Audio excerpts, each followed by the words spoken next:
Oh. Okay, hello everyone. Howdy. Now we're just gonna start recording. There we are. How has everybody's day been going? Very good since you're here. Aw. Suck up. Lovely. You're such a suck up. So, okay. Here's something we're doing for fun. Me and Michaela have this conversation about every 6 months of basically rewriting Digimon. Not like because we think it's bad or anything, or even like we actually think it's really fucking good. It's just a fun creative exercise. It's a fun critical exercise too. I think everybody should do something like this with the thing they really like.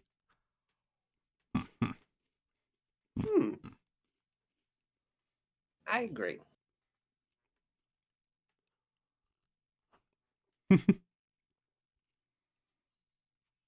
A busy day is finally over. I'm so relaxed, as I'm relaxed the whole day. Noob Lord, I'm gonna have to ask you to step out, actually. Okie dokie. Thank you.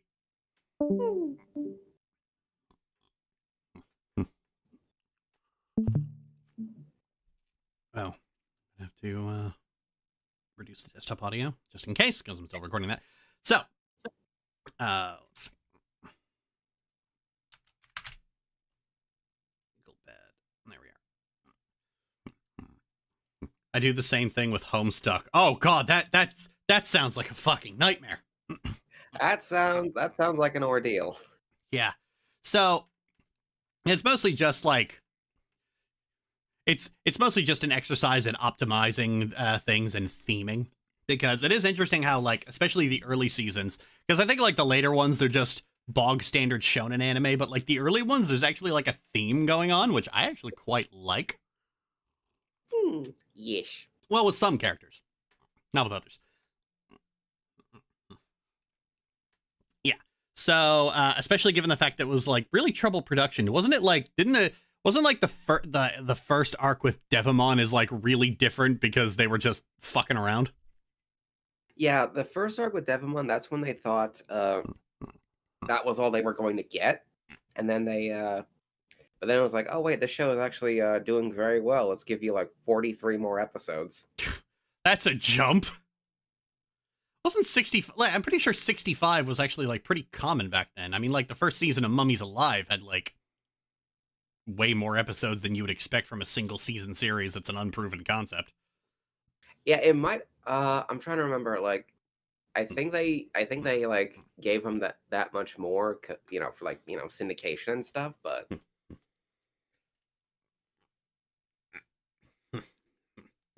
Okay. Because okay, so yeah, we've been rewatching it. We've been working on a big video for it, but it's like, again, it's another one of those long-term commitments. We've been rewatching Digimon, and as a result, we've been having interesting conversations about like how to like of just basically rewriting it, because that's how we ended up dating. We ended up it's like no, actually no, it's not how we ended up dating. It's I need to take my Adderall before I do this. It's how we ended. It's like we spent like 3 years rewriting the sequel trilogy, didn't we? yep. And that was like an active work of malice. This is just for fun. Oh yes. We'll probably make an edit of this on YouTube with a bunch of little doodles.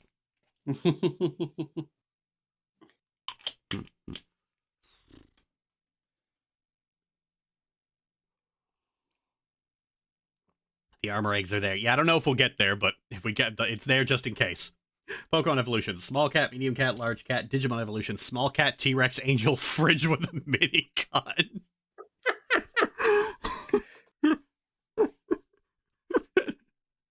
Okay, T-Rex, angel, fridge with a mini gun. So many of them had like, why does Garurumon have jeans? Yeah, that's the question. You know why he has jeans? Hmm. The animators knew what was up. Oh yeah, same thing with Leomon.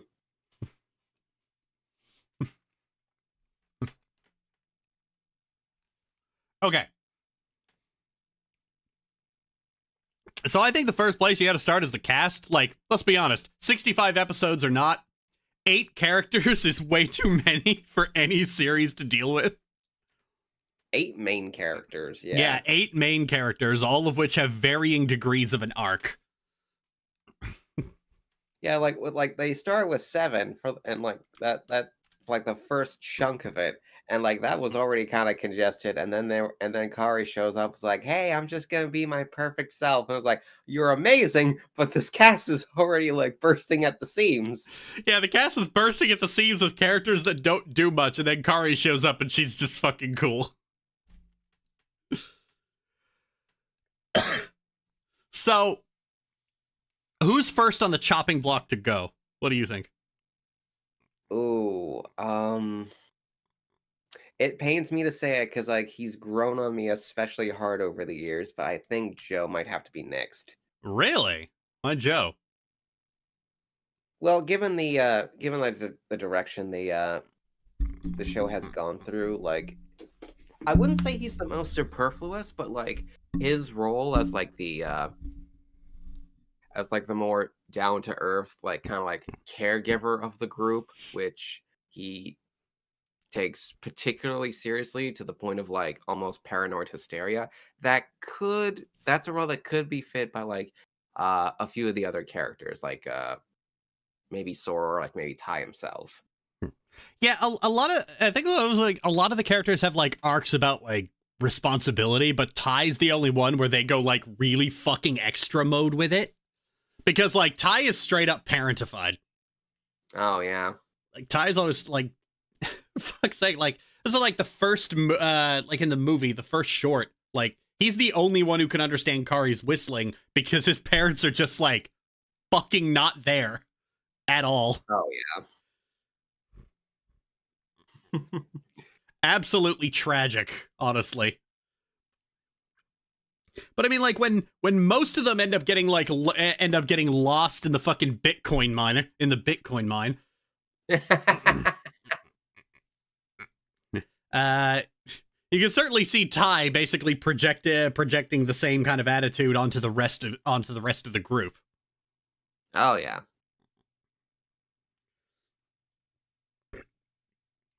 Especially when he gets home. When he gets home in that one episode and finds out that his parents left a sick Kari home alone again.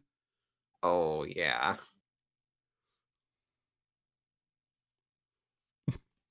All right. Yeah, that does make sense. Joe's always kind of superfluous. I guess they kind of made his character before they figured out what they were going to do with everyone else.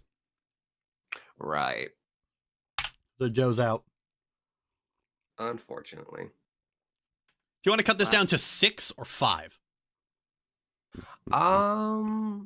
If we, depending on who we cut next, if we cut it down to 6, we'll have like we'll have an even 3-3 with the genders. Because I do not want to cut Mimi. Oh hell no, we aren't cutting Mimi.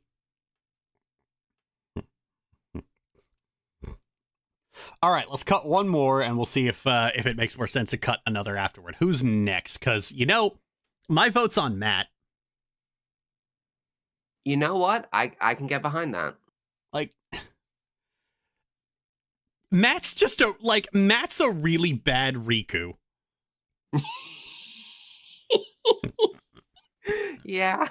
He is a really bad Riku. He doesn't have like as good of like his whole character is just this weird fucking rivalry that he has with Ty, which would probably work if it weren't for the fact that he's fucking terrible at it. Like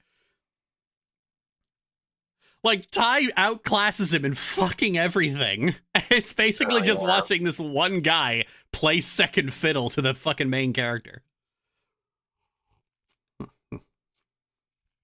From what I can remember from Try, it's like the writers knew this and like tried to like balance everything out by like giving Ty anxiety. So yeah, they knew this was a problem.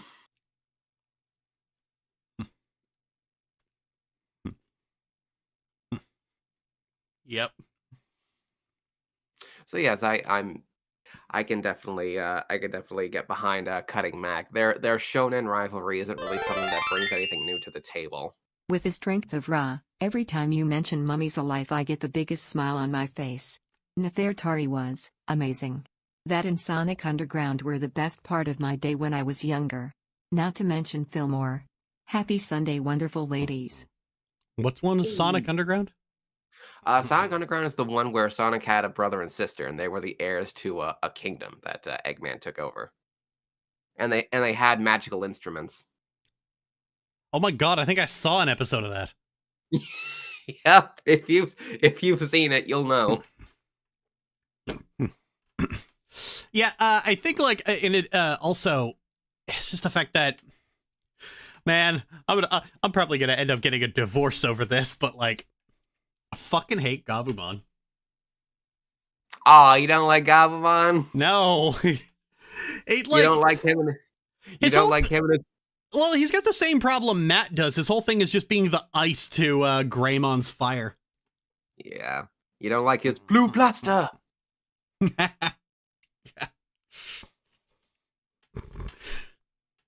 And then it's like he just gets I think he gets like the fucking what's it called? Mega?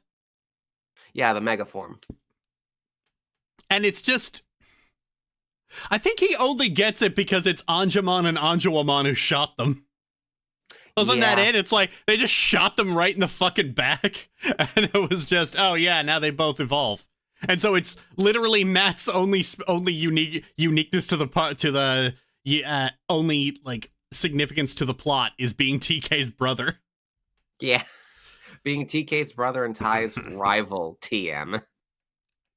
I'm gonna be honest, like, I think the only interesting thing about Matt is the fact that he's got this, like, whole arc about, you know, him and TK are estranged because of a divorce. And so he's not really good at the whole being an older sibling thing. And so it's like they spend like the first two seasons just, like, going over that. Then Kari ends up joining the group, and you kind of realize that that Ty and Matt contrast each other quite well between like estranged siblings and enmeshed siblings. Oh yeah. There's that one episode like right after the Devimon arc where like Ty and Matt are fighting about what to do next, and then like Ty's got like Matt pinned down to like the edge of a cliff and it's about to just deck him right in the face, and then like Matt starts like freaking losing it over like the fact that he doesn't know where TK is and he could be in danger and he's not there to protect him, and you just see it click in Ty's head. It goes, oh, and which works very well in hindsight because you now know that Ty's been in that situation. Yeah, Ty's been parentified like fucking crazy, and he's got PTSD. Yep. And if they like expanded on that, like deliberately, like these two would have had a very interesting dynamic. Possibly. But I think it ultimately just ends with like they both end up on extreme ends of like having a not so healthy relationship with your sibling, and they both end up having to like basically go into the middle point, and at that point they're when the arc is over, they're less interesting as characters. That's the unfortunate. That's why, you know, this is why stories have to end at some point. When the arc is over, they just become less interesting as characters. Ah. Yeah, I think we just cut Matt. Do we cut TK as well? Maybe. Cause, we have to, well, first we have to decide, like, have to understand what it is TK brings to the table. Nothing, if I recall. Like, his whole thing is that he's kind of just, he's just there to be a fucking Deus Ex Machina. Right.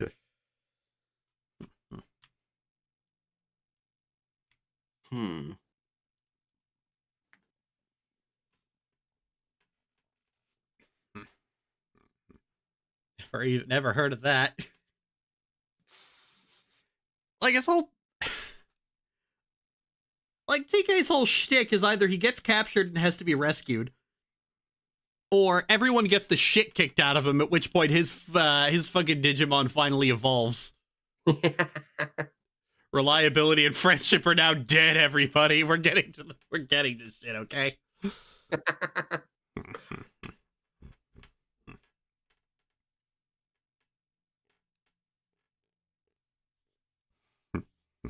Let's see. As you know, Ty's the leader. He like he brings a sense of like unity to the group that everyone can rally behind, and he has that and he has the arc with Kari going on. You can do interesting things with him. Right. He's also just a fun character overall, honestly. Indeed. Izzy's the computer whiz who has an ongoing arc about learning empathy. Oh yeah, it's also worth pointing out that like for the first half, it's just these 5. Oh yeah. Sora is the tomboy who has like kind of an ongoing arc about, letting herself be vulnerable. Yeah, that's good. And Mimi's like, even if there's nothing to do with Mimi, we're keeping her anyway because she's great. She is a delight. Like, if you keep Sora, you have to keep Mimi because otherwise you end up in this weird masculine good, feminine bad thing. Exactly. Yeah, that's a very them being the best of friends gives a very good dynamic.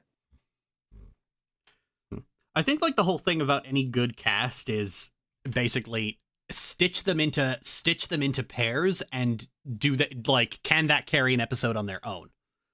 Right. This is kind of what I think of when I think of characters having chemistry or a good dynamic.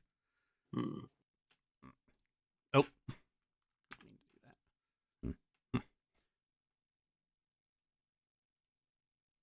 Because, like, you put fucking hell. You put Ty and Kari in an episode, you can already think of how they interact and how that kind of episode works. Likewise with Ty and Sora, because these are two jocks at each other's fucking necks. Likewise with like Sora and Izzy and Ty and Izzy also work as like jock versus nerd. Oh yeah. Mimi and Izzy, you got jock and prep there. This is just a cafeteria table. So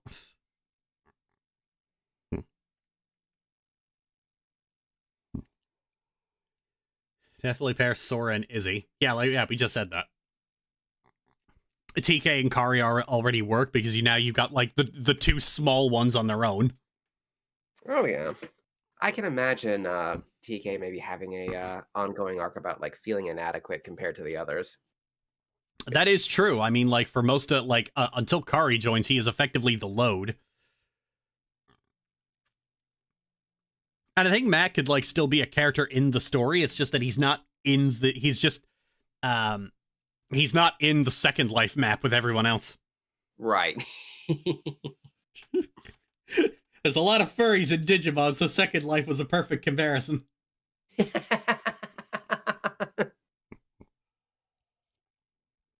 Izzy became Ty's real second in command in some episodes. Oh yeah, Ty and Izzy were great. I like my favorite episode of this series is My Sister's Keeper, and a big part of that is just like Ty losing it on Izzy, and Izzy's just like, this is unusual. Like he's not even upset. He's just like, the fuck. Like, you good, my guy?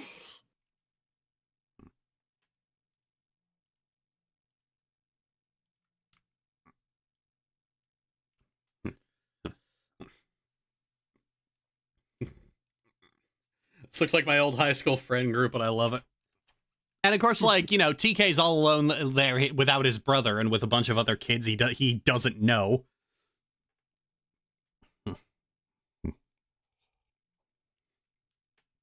A bunch of older kids he doesn't know. That's intimidating for... How old is TK? I think in the first season he's like 7 or 8. Okay, yeah. That's a terrifying concept for any 8-year-old. Oh yeah. Ooh, 1 second. Aren't you missing someone? Oh yeah, we already cut Joe and Matt.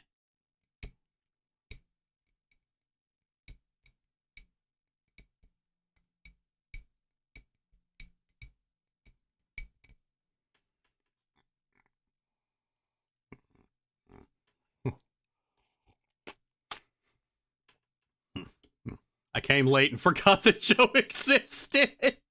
All right, just waiting for Mikay to get back.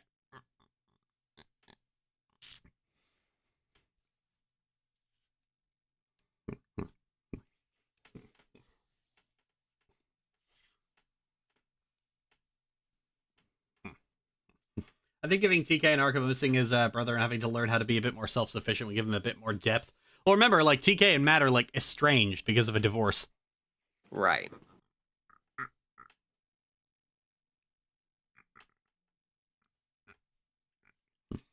They don't know each other very well.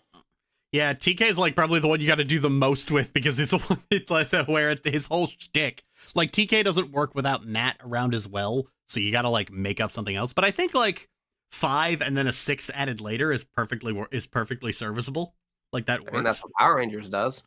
Yeah. So, delete. So, now we go to the crest. Oh, yeah. Delete. I like the crests. I don't like how they're fucking done. I think the crests are actually really cool. You know, like, you're in a fucking inside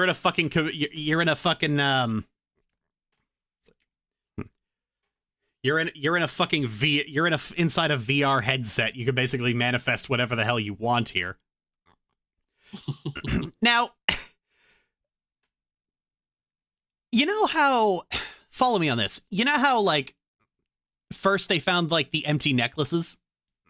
Yes. And then Ty tried to, like, force his to, like, evolve further and further. And it went horribly wrong, and it went horribly wrong, and he turned into a skull monster. Yes. Greymon became Forsaken. I had this crazy idea of, like, the crests both all embody things that simultaneously fuel positive and negative qualities about a person. And depending on which one ends up being fed more determines whether or not they evolve properly or evolve into a terrifying nightmare creature of fangs and teeth. That's actually a very good idea. Like, as a result, a lot of these have to actually, like, be fucking changed around so that they do embody a character's positive and negative qualities. In fact, actually, you know what? Actually, hang on. I know exactly how to make this point perfectly. There we go. hey. Tell me that does not embody every one of Kari's virtues and vices. She is very devoted to a set number of people. Yep. Often to the point of self-destruction. Like, wasn't that a thing in Try? Like, everyone thinks Ty is dead, and Kari's sheer unrelenting grief causes Gatomon to turn into, like, a fucking horrifying Cthulhu nightmare angel thing? Yeah, that did happen.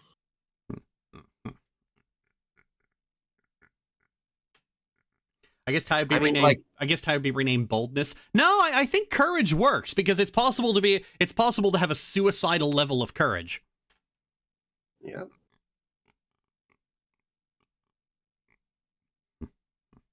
Yeah, and you know, like, Kari's very devoted even as far back as, like, the first series. Yep. She gave herself up to Myotismon because her and Ty's friends were getting hurt. Yeah. Fonimon Fall Down Mode. That is the dumbest fucking name I have ever... Fall Down Mode? Digimon Ring Around the Rosie edition. So, we got to rename a bunch of these. Obviously, like, Love has to change. Because that's not really, like, a virtue. That's just an emotion. Right.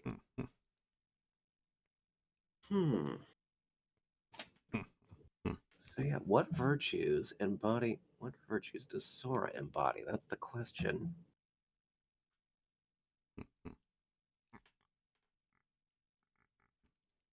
Sincerity the way it is, or are you going to change it to its original name of Purity? Purity is not a virtue, unless you're Catholic. Yes. So we do know that in the original it was called Purity, but the dub changed it to Sincerity, which was initially Joe's crest in the original, but then they gave him Reliability, which Yeah, that's the whole thing.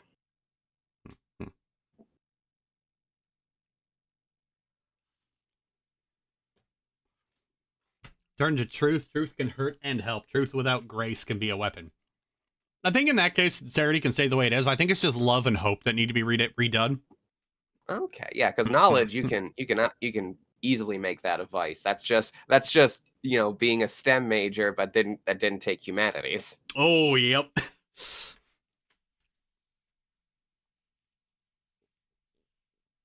Knowledge can mean seeking to better yourself, but it could also mean Izzy is going down the line of a tech bro.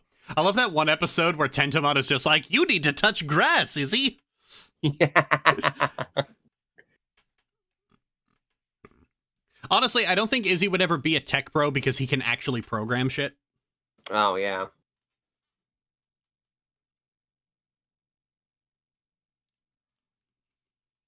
Well, do you know what a semiconductor is? A guy who works part-time on a train? Never mind.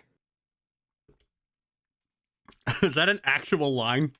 Yeah, it's from the movie.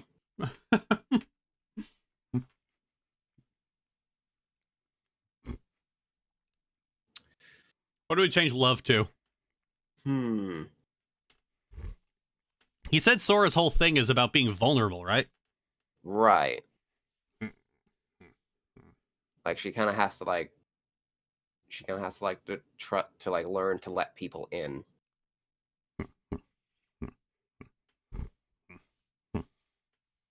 Worst possible kind of tech bro, a Five Nights at Freddy's fan game critic. No! Oh no. Now that they rebooted Adventure in 2020, damn thing was 67 episodes long. Yeah, we watched a few episodes of that and we were just not impressed.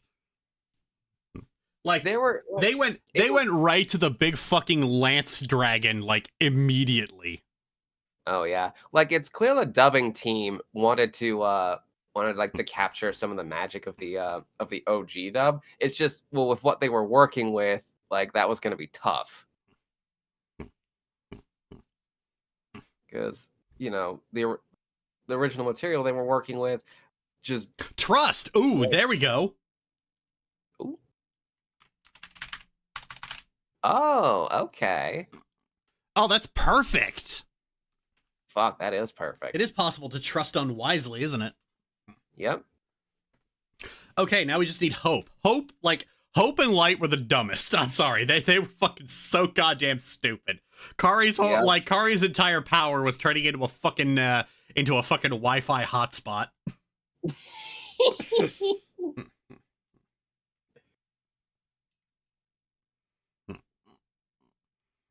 Innocence, hope can be foolish. Not really. I don't think hope itself can be foolish. I think you have to be a pretty cynical bastard in order to genuinely believe that. Tenacity?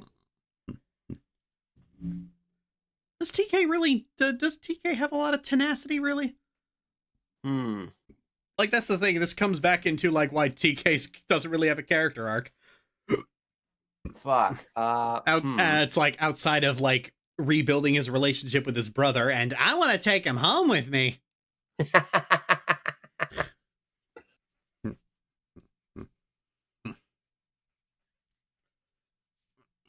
Crust of pride.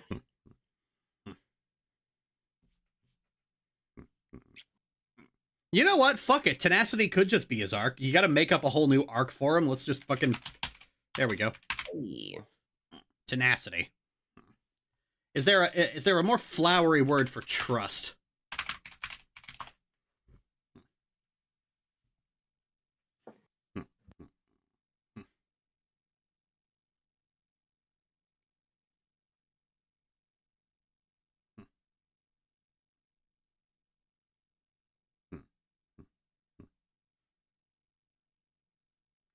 Let's see.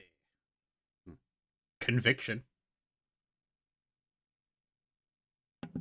Does that work? Assurance?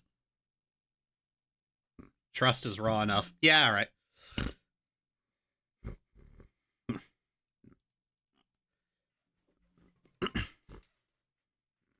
So, obviously, since we, like, junked 2 entire characters, like, there's got to be, like, this big shakeup. Now, first of all, I kind of like the idea that, like, maybe not everybody hits Ultimate. Oh. Like, I think in particular, like, I think of uh, Palamon or Palmon? Palmon, P-A-L. Palmon, right. Palmon, like, one of her evolutions is just, like, a big fucking heavy hitter, and then the other one is just a mage.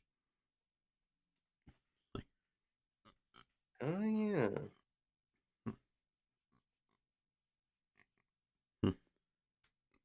Just steal her thunder. Yeah, so, not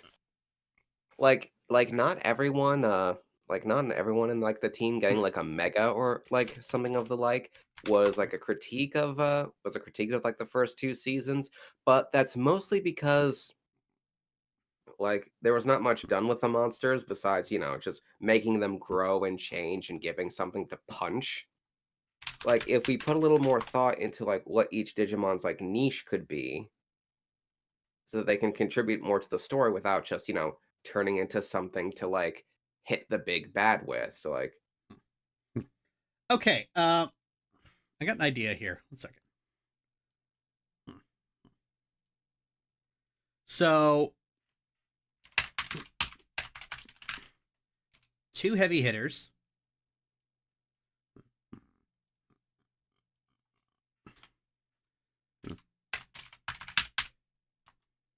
Two support. I always think of Palamon as somebody who can, like, basically just fill either one depending on how far she evolves. oh, That's what kind of hits me. Like, Palamon could either provide additional support or, like, provide additional firepower depending on, like, which stage, and you just pick the stage based on what's needed. okay.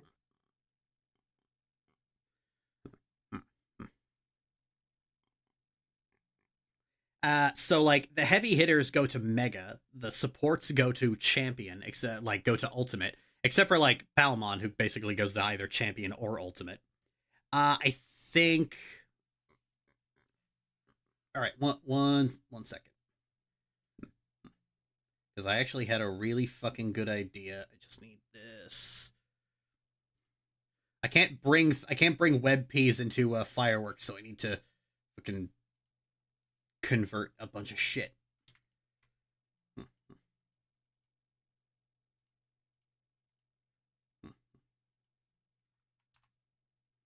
Okay, so, like,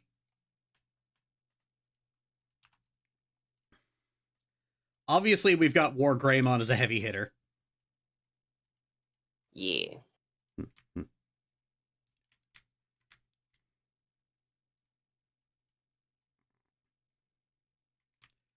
Like, we'd say like that happens, like, earlier than normal, because I think it was like they're both going up against what's his face.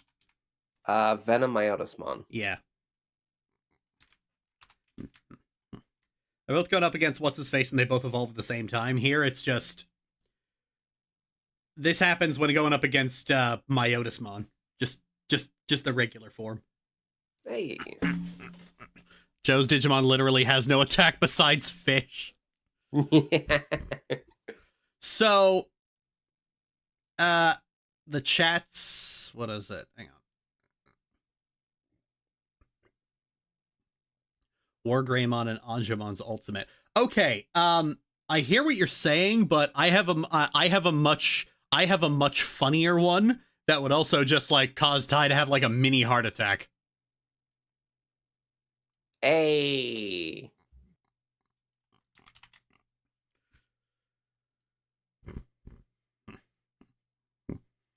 Because, like, since Kari comes in later, this can also happen later. Like, they're searching for the seat filler, and it's just like, oh, it's like, oh yeah, it's Kari. What the fuck do you mean it's Kari? Oh, also her Digimon's a frontliner. What the fuck do you mean it's a frontliner? Sacred bloodline? No. Doing some bloodline shit. It's just funnier this way.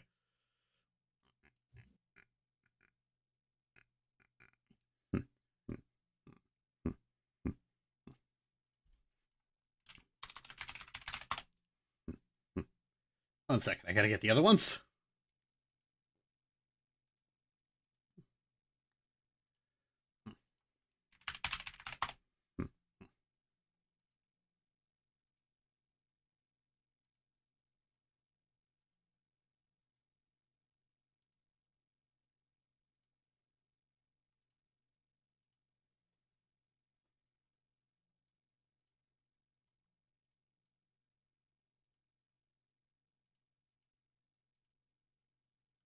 Oh, where'd it go?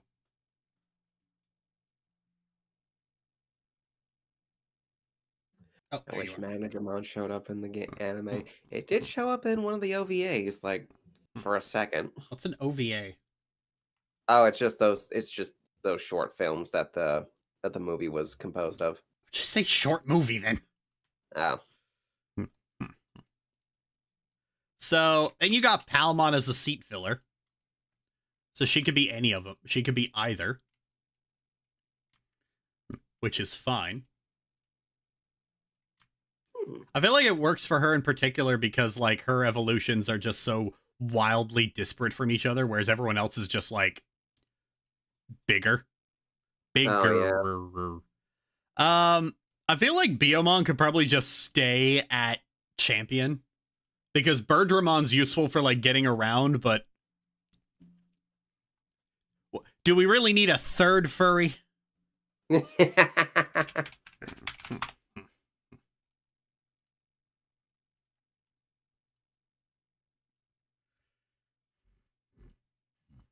A lot of the Digimon when they reach their when they reach ultimate, they just become anthropomorphs.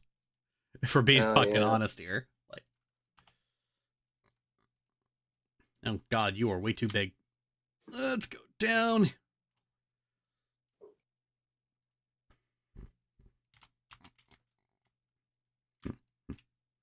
And honestly, the freaking like the duck bill with the teeth on there is pretty sick. Yeah, it's pretty fucking sick. Way more than like fucking Colonel Sanders Blaziken.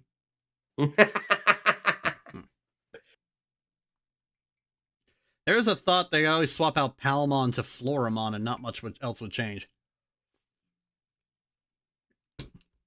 Hold on a second, let me check this. Nah, I like Palmon. I like Palmon too. Okay. Here's the fun part. One of these is never moving beyond rookie stage.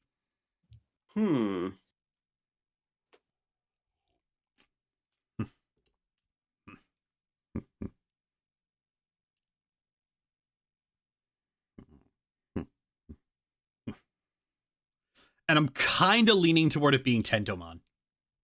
Okay. Because, I'm going to be honest, Kabuterimon's boring, and Hercules Kabuterimon is even more boring.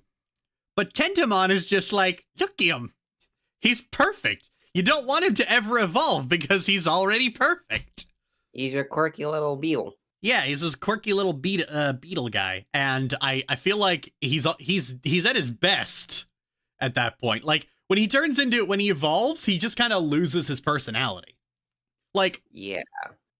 Like, Agumon turning into a big fucking mecha Power Ranger dinosaur is just, yeah, that works because you already had, like, no fucking personality whatsoever. But, like, Tentomon is dripping with personality and you never want to lose it. I hear ya. And given that, like, Izzy's almost always, like, at his computer, so he's probably, like, him and Tentomon are usually working on other shit. Right.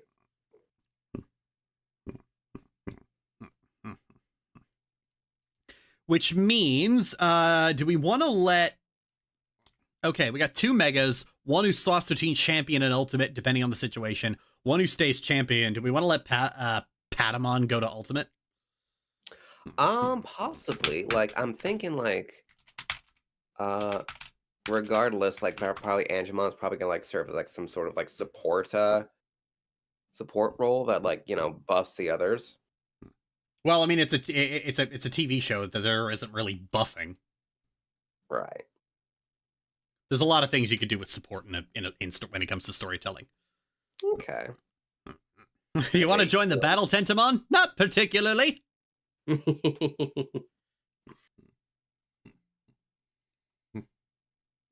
Now, of course, this begs the question of like, well, if not every Digimon is going to like evolve past champion, like what are the crests supposed to do? And it's like, well, the crests just serve to help the particular Digimon and their partner fill their niche. Exactly. Like, the crests don't have to just be about evolving into things. You could use them for other shit. It's basically an SD card, and you're in the internet. Oh yeah. Kind of shaped like SD cards. And who's to say, like, a crest empowering someone has to necessarily mean that character is just turns into a bigger thing? Like, maybe Izzy's crest just makes Tentomon better at what he's already doing. Helps him jack into the Matrix. Oh, shit, that's not big enough. Come on, where the fuck are you?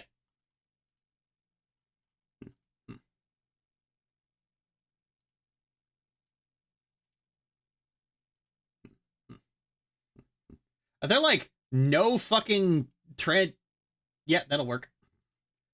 I'm pretty sure this is someone's, like, covertly weird fan art, but whatever.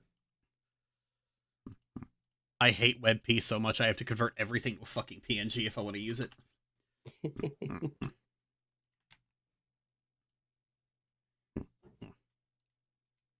Do we put Anjumon in here as well? May as well.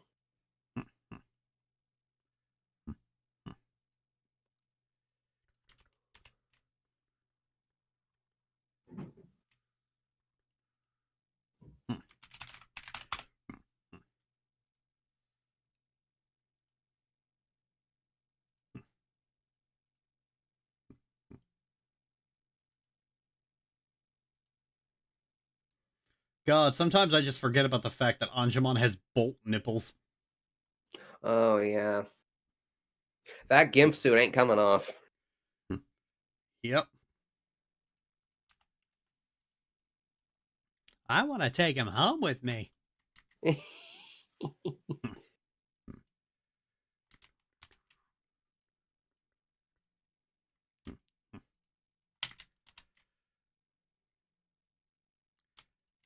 Okay, let's move you over here.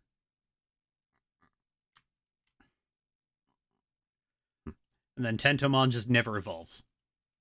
He stays cute like he's supposed to. Bergermon will say the crest of trust makes her fly especially fast. She becomes like the speed scout. The crest of fast.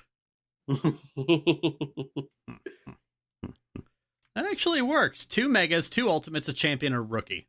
All fulfilling different niches. Rather than like, because one thing I find that, especially with the first season in particular, is a lot of episodes are just wasted on here's a character's time to just turn into the big thing and fucking one shot save the day. One shot with stock footage.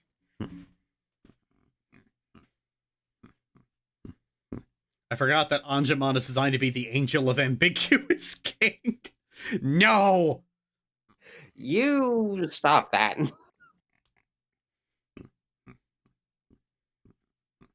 I feel like Patamon could also turn into Anjumon or like the other one, based on the situation as well. It's just it's a much less immediately visible situation than Togemon and Lilymon.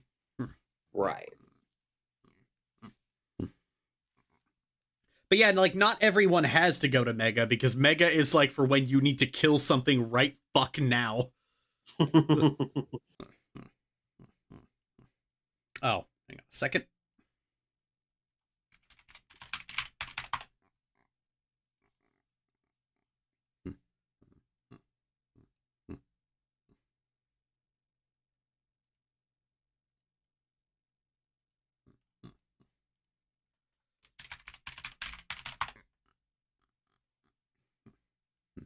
Because I always got to think about how this ends up going badly.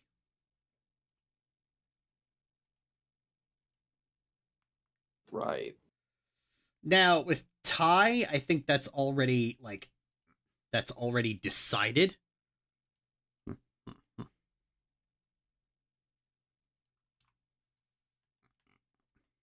Oh, for fuck's sake.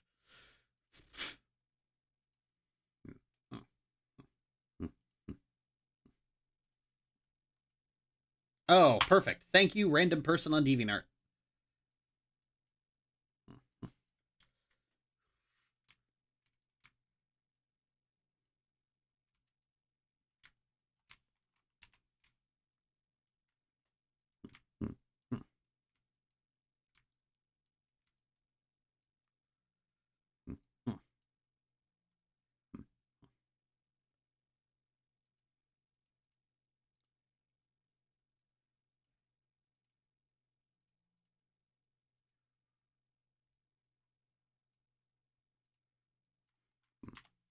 There, that's ominous.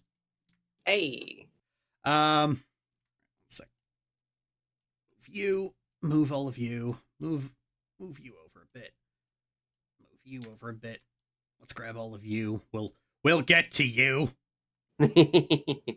Most of this stream is just watching me fuss around with fireworks.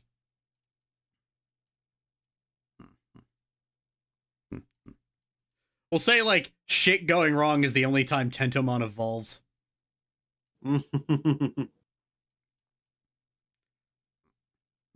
So, do we want it to be, what's it called, Ophanimon? Possibly. I don't know if Magnetramon has a dark mode. Well, we want it to be Ophanimon or, like, that other one. But the one it turns into later, like 5 seconds later. Oh.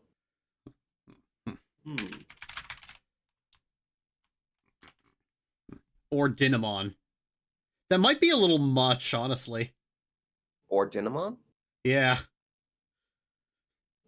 Like, in terms of shit going on, doesn't that thing almost, like, fucking eat the sky? Let's see.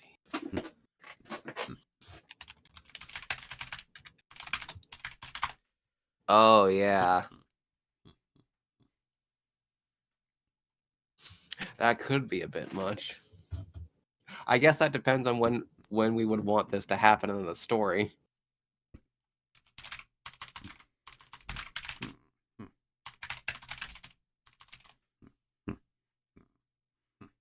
This is just, like, theoretical. I don't think it would have to actually happen. I think it would only have to happen once, and then everyone realizes, that's what happens if we aren't careful. Yeah.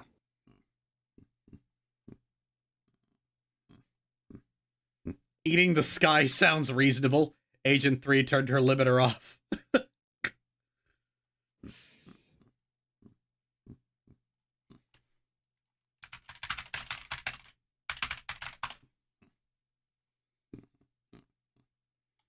Oh, there's a whole category for fallen angels. Let's just pick one. Let's pick the worst one.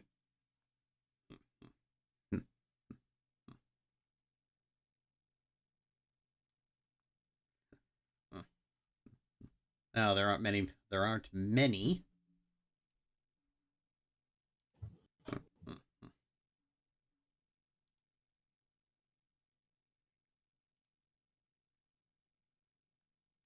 A lot of these are, like, way too over-designed. Like, a lot of these just look like fucking Power Rangers.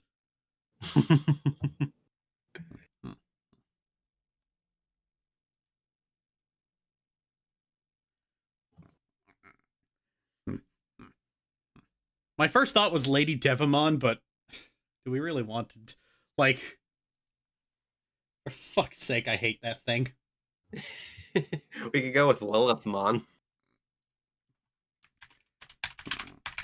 If I look this up, and it's...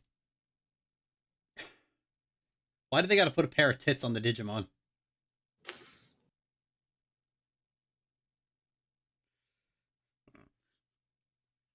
So look, this is why I went with Magnetramon and... Oh, wait, hang on.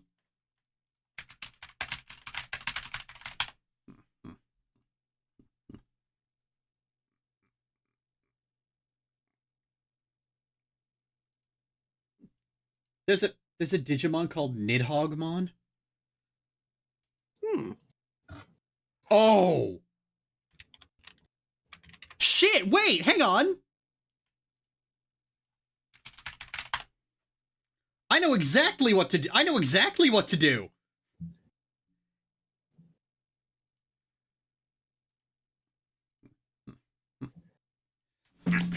You're gonna have to bear with me here, because I gotta do a little fucking around, but, like, once I do it, you're gonna be like, shit, why didn't... We should have immediately thought of that.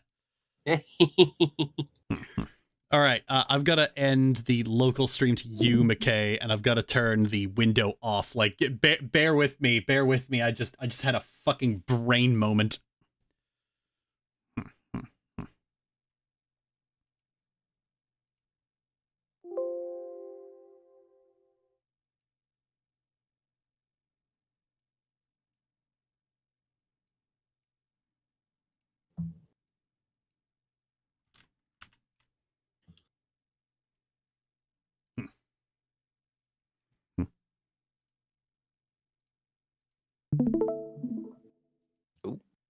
Okay, but there we go. Oh, shit. Oh, shit.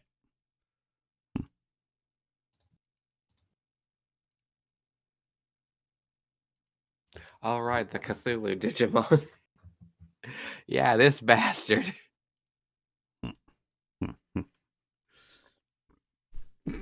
CD big brain moment, yeah. I was like, wait a minute, hang on. There's a whole episode about Kari encountering a fucking monster that feeds on her vices.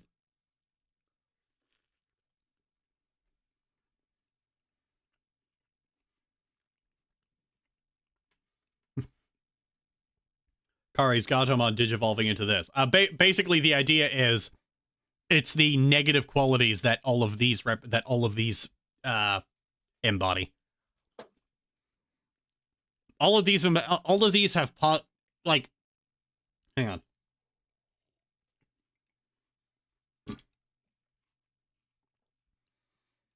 I've said for a while that good character design basically starts with a core to a character where the same thing that fuels their positive attributes also fuels their negative attributes. And this is just literal physical representation of that. Oh, yeah.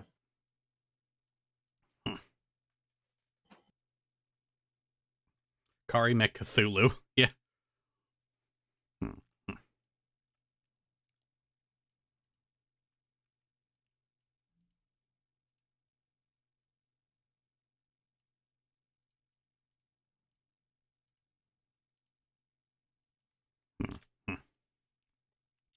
Okay, what about... Oh, fuck.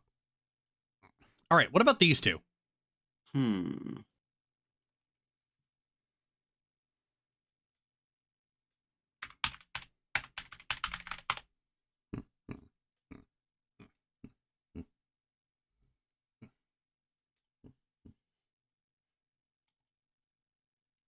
Apparently this one already has an evil version of itself, I think. Nope, not quite.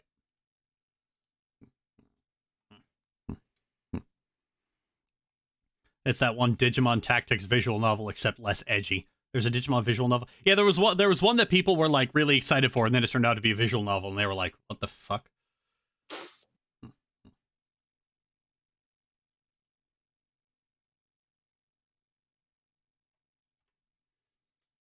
All right, let's just look.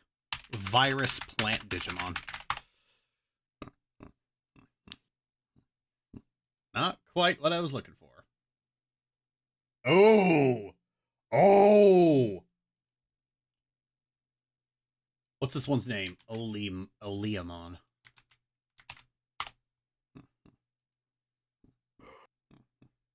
Now I just need that transparent. There we go.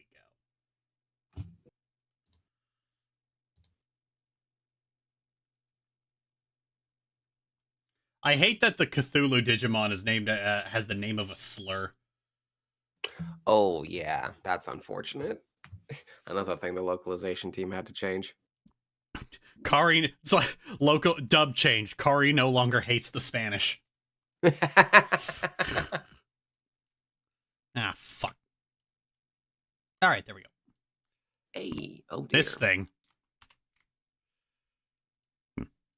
Oh, that vile plume from hell. Yep. I just searched virus plant Digimon and this popped up and I was like, oh, yes. And so this thing is already mostly black, so I don't think I need to, like, do that all too much.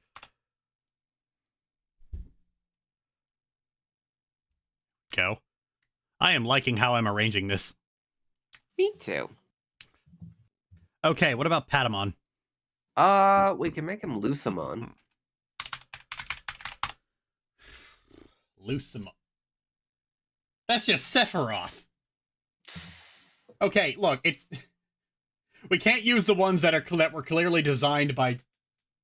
We can't use the ones that were clearly designed by, like, weird fucking people.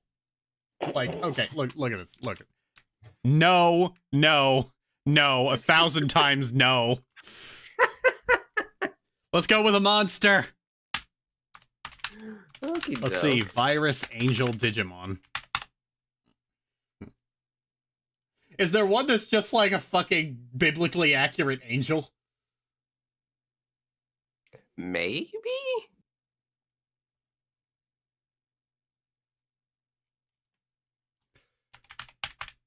Biblically accurate angel Digimon.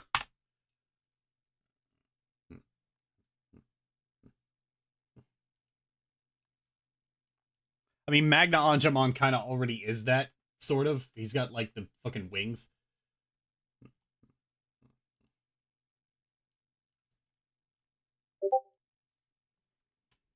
There's Neo Devimon. I guess. I'm kind of hoping for something a little freakier. Okay. Keep looking.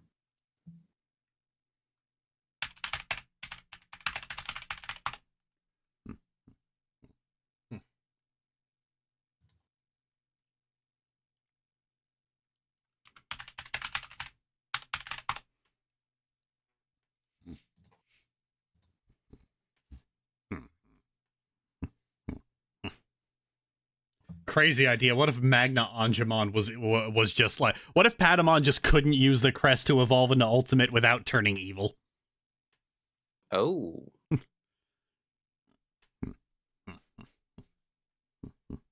Hmm.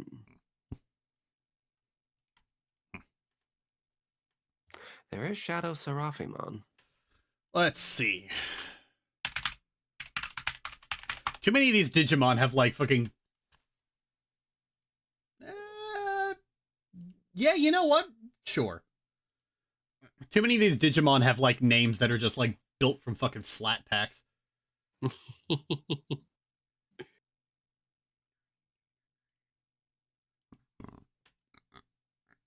After Chaos Mode is Shadow Lord Mode. What? Who's naming this shit?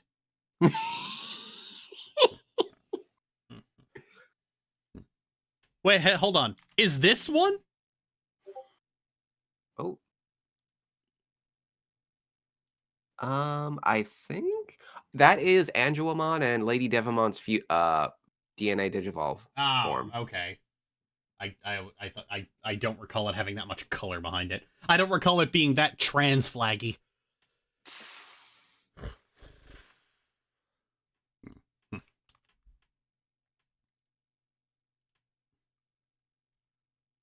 Now I just need to find a fucking transparent version of this thing. Or at the very least, just a big one. Or at the very least, just one that's big. Okay, you know what? I can work with... Oh, fuck. Hang on. I can work with this.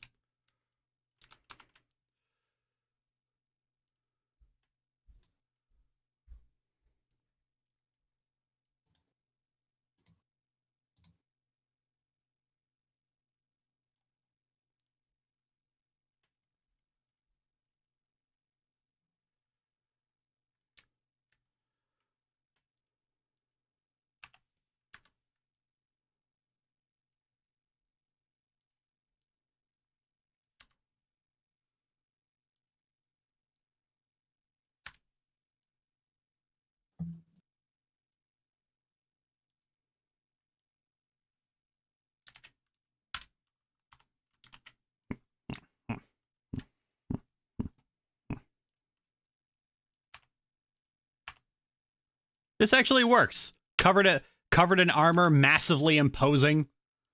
Yeah.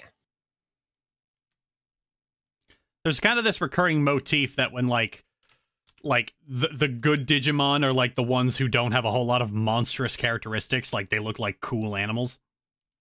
Oh yeah. They either look like people or they look like cool animals, and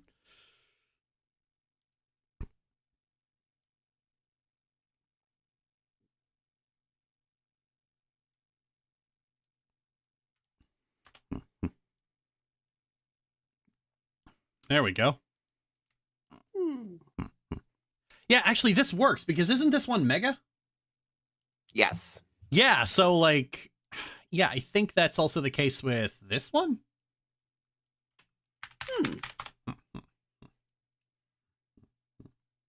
No, that's just Ultimate. Okay, yeah, Patamon hits Mega and it's just bad. What about Birdramon? Hmm.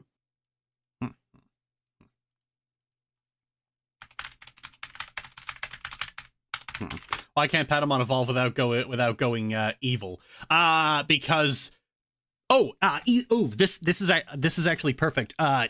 Tenacity is admirable, but when you just keep pushing even past the point of reason, that's the point where tenacity becomes a weakness.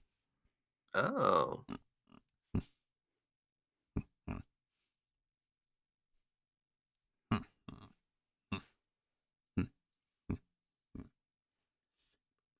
Saberdramon. Oh, fucking hell.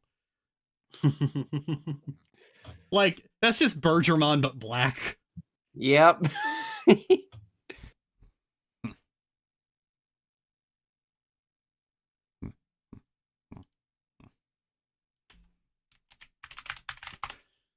Let's look through the evolutions for Biomon, then.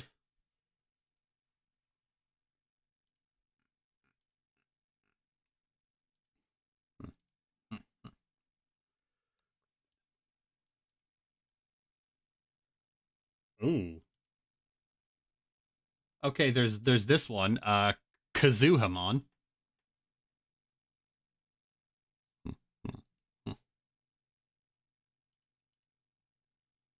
And then Karatanmon. They're viruses. Hmm. Karatanmon's got kind of a plague doctor look. Oh.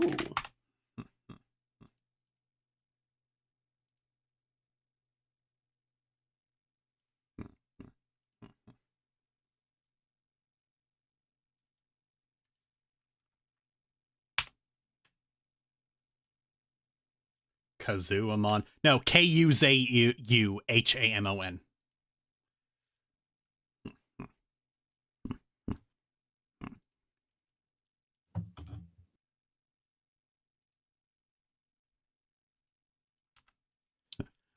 Yeah, this is what Karatanmon looks like an evil bird. Okay.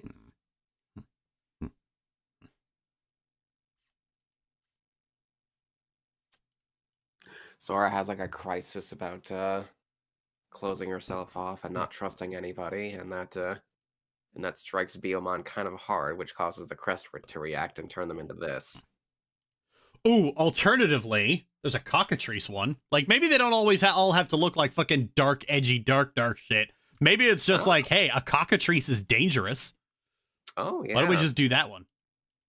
Okie doke.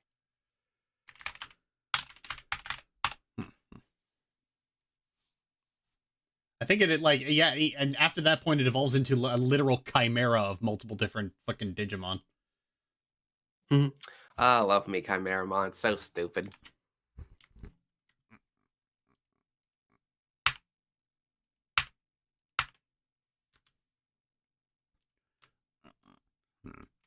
Yeah, maybe they can. Yeah, like.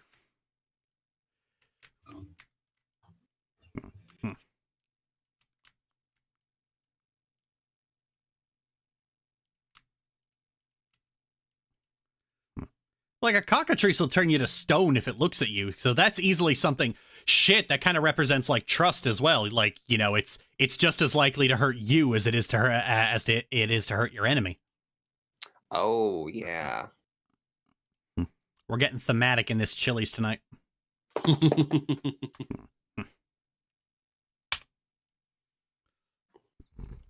We have this exact conversation. We have the different variations of this conversation every few months. This is the first time we've done it as like a whole ass stream. Now, Tentomon. I feel like this is the only time Tentomon would ever evolve at all. Yeah. What would the result be? I mean, we could just say Kabuterimon. Possibly. There's Tyrant Kabuterimon.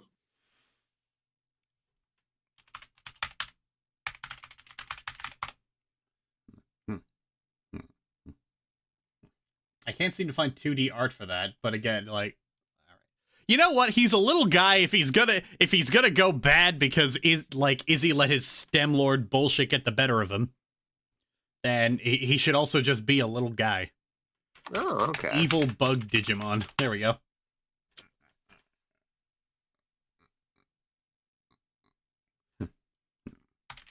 Virus bug Digimon.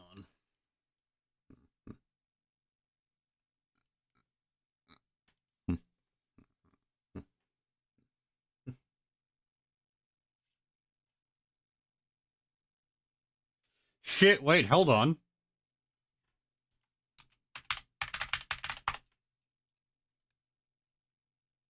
It just hit me. The only Digimon who, every time their name pops into my head, the exact cadence with which it's spoken in the show hits me as well. Ooh.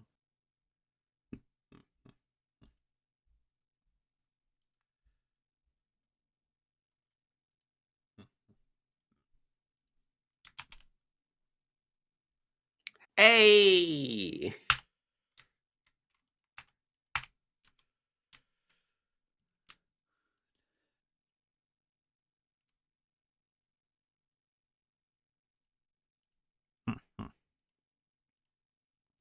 Maybe we can hide the pixelation through the fucking color fill. Oh yeah, we can, kinda. Arukenimon, who I can literally never hear her name and not immediately hear the cadence with which it's said. Arukenimon. Yeah, there it is. Like, just like, it never leaves my fucking head. It is for a while, it was literally the only thing I ever remembered about Digimon. It was that Arukenimon, a recurring antagonist in the second one. I think that works for the most part. We got like the characters with their intended arcs. Their crests are renamed to basically represent both positive and negative attributes, which is kind of what their arc is about. And then their Digimon basically have alternate bad forms based on if they don't get that shit under control. Yeah, all that's missing is the big bad of the season, which is one of the easiest things to come up with. So, I mean, you could probably just do the same big bads, honestly. Oh yeah. Are there any of the big bads you could just cut out entirely? The only one that comes to mind is Edamon, but you want to keep Edamon because he's fucking hysterical. Elvis Monkey? Oh, yeah. Who in their right mind would get rid of the Elvis Monkey? I wouldn't. Exactly. Nobody would. Nobody would get rid of the Elvis Monkey. You keep the Elvis Monkey because the Elvis Monkey is cool. You keep him around for him to digivolve into Metal Edamon and then King Edamon. All hail the king, baby. Uh-huh. You know what we could do? We could just junk Devamon. We could. Devamon was not really intended for everything else, was it? So what if it's just Edamon all the way to Metal Edamon and then King Edamon, and then that's when you get King Edamon is when you first get War Greymon. Then you have then you deal with Myotismon going into the fucking real world. You find the other one, and then then you get Kari, you get Gatomon, and then you get Magnadramon. And of course, over the course of those two, you've also got this one and this one and this one evolving and finding their niches. And then now that you got the last member, you go and take on the fucking data battles. Nice. which I intended as just a Kingdom Hearts joke, but I realized really works for Digimon. Mm-hmm. I mean, especially since there's so many fucking Kingdom Hearts actors in Digimon. Yep, and when they fight Apocalymon the finale, and he's using attacks from the previous bad guys. So yeah, Apocalymon is the data battles. I mean, do you really have to keep up? I'm going to be honest, I don't think Apocalymon is all that interesting. It's you kill the last Dark Master, and then it's just you get transported into space, and it's ha ha ha ha! I am the ultimate evil, and then they fucking laser beam it, and then it's dead. That's true. I feel once you deal with the last Dark Master, that's it. It's over. That's fair. Okay, so now we're moving on to 02. Hey. I'm gonna fucking scale you up a bit. Okay, so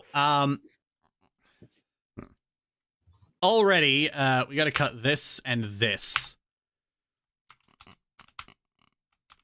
and we got to rename these things. Oh, fucking.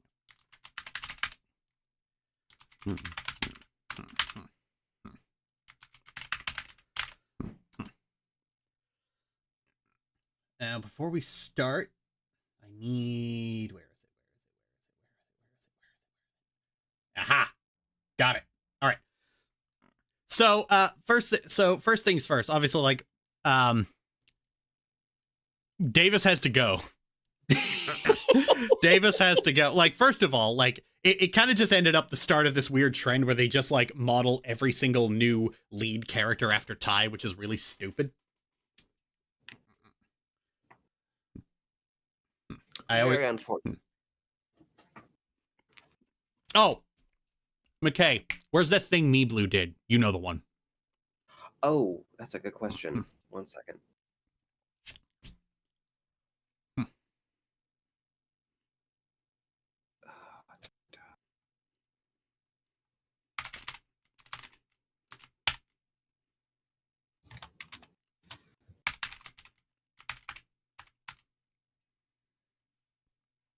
I know you put it somewhere in maybe in the patron call. I know if I scroll through the images you posted in the server, I'll eventually find it.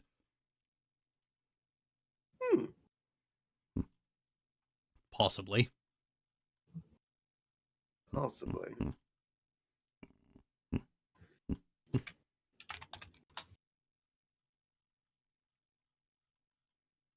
Hanson, you so far away.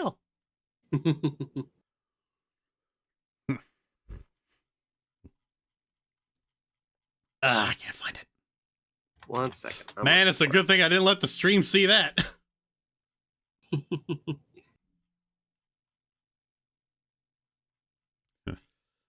1 second, we're looking for something very cute.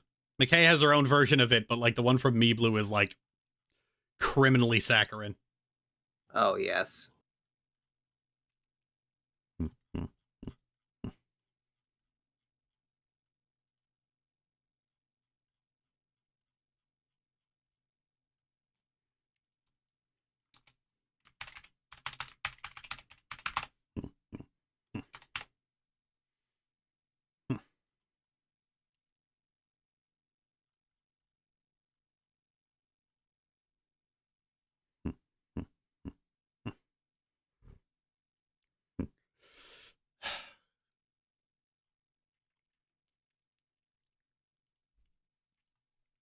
Sorry, everyone. We're working on it. We're experiencing a minor technical difficulty. Let me just keep scrolling and keep you know, it might have just been in our DMs when you posted this. At which point it's probably don't have to scroll very far.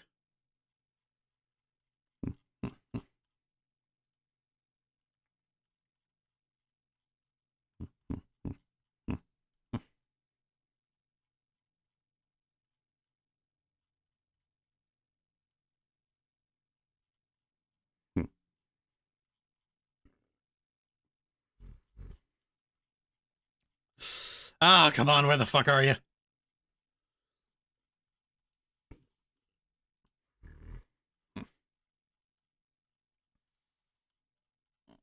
would have been the last time we were talking about Digimon. Maybe. No,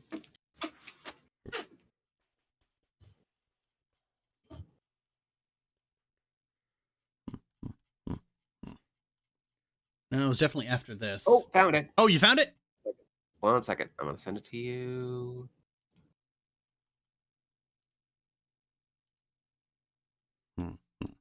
There we go. Perfect. All right, 1 sec. I gotta turn the window off.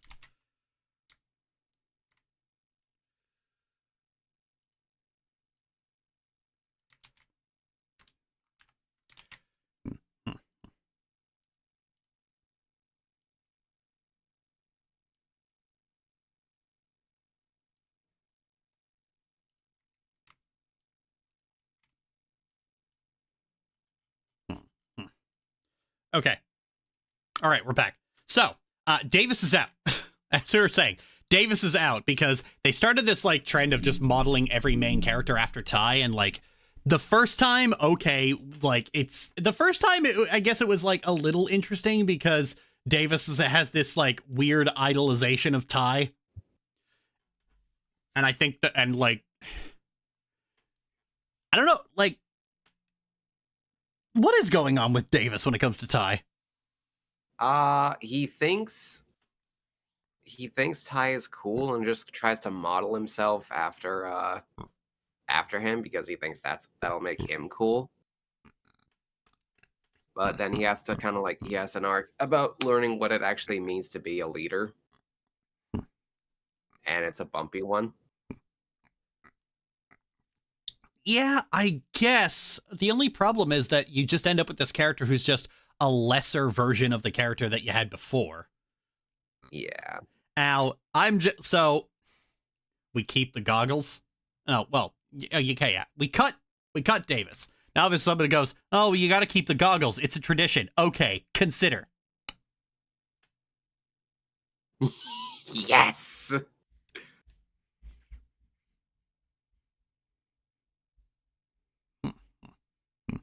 Right, we're talking about so Kari's the group leader. She gets the goggles because like any image of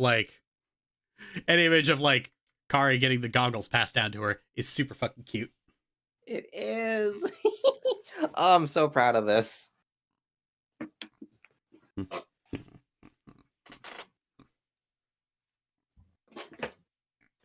He's so proud of his little sis. Yep. So she gets the goggles. If I could Photoshop them on here, I would. Oh, wait a minute.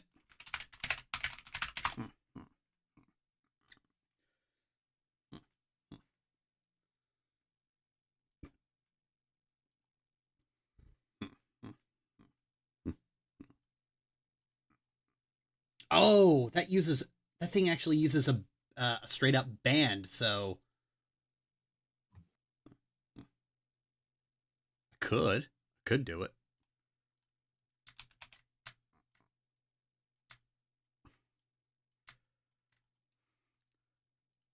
All right, half the fun is creating a cute little visual aid, so we're doing this.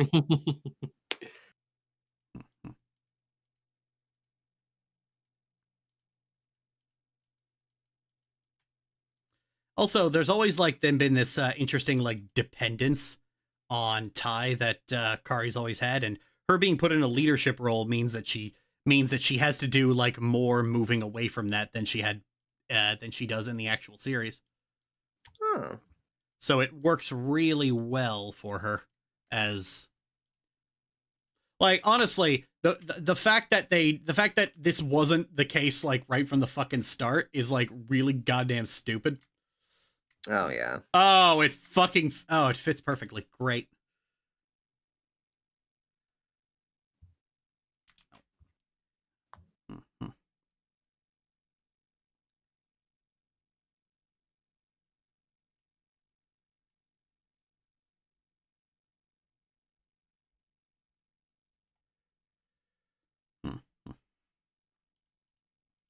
Just one thing I gotta do here. Oh, wait a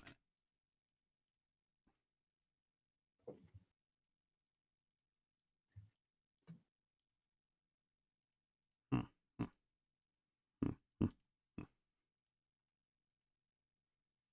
Fuck. Oh, there we go.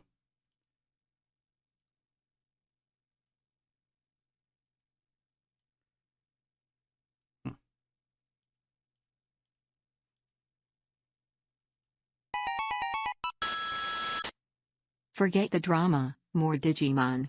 Yeah.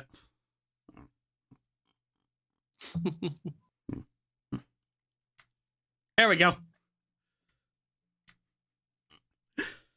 All right, so Kari's the gogglehead. TK's got like a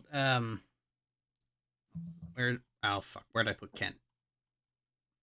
There you are. TK is kind of like the also ran, but at the same time, like I guess TK would follow on from whatever arc you end up giving him in the show proper. That's true. Yoli, what's Yoli's whole shtick? I don't think we got that far into 02, and I don't remember much from it. Yoli's more of the tech whiz of the new team, and she, yes, and she has like Mimi's outgoing tendencies.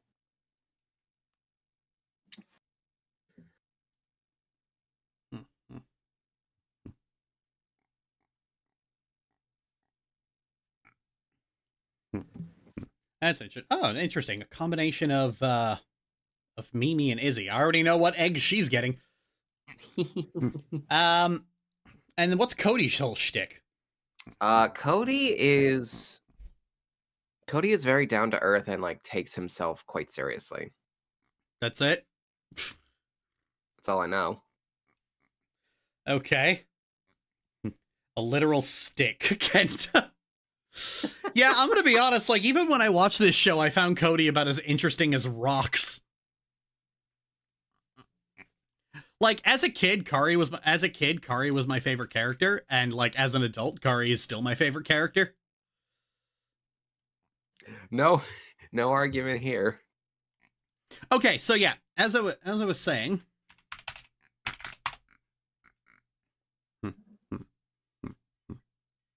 that kid who needs to learn he isn't 50, he's a fucking kid.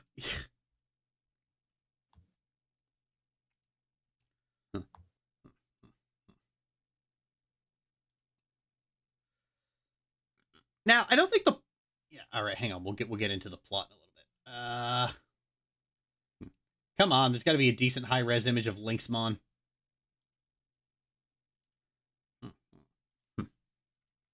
There we go. Just gonna have to clip it myself.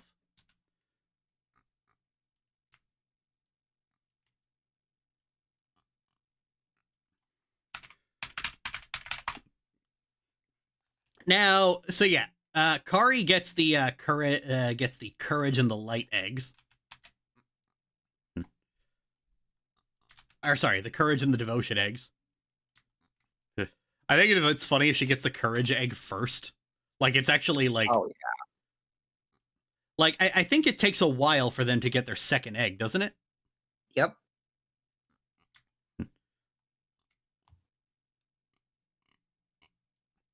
So, yeah, now she's got to work with... the returning characters not immediately getting their egg first is actually quite interesting. Do we want to keep Nefertimon, or do we want to change the armor to something else? I do like how Nefertimon is like more cat than. I do like Nefertimon. I have no complaints on her. Yeah, no complaints about Nefertimon. She's very cool. Indeed.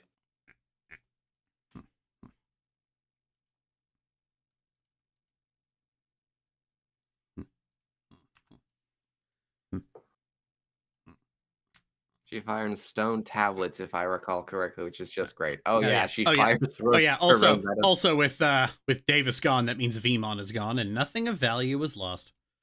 Rip Vemon. Why do you like Vemon so much? I don't know. He's goofy. Demi Vemon is cute. I like Flame Dramon.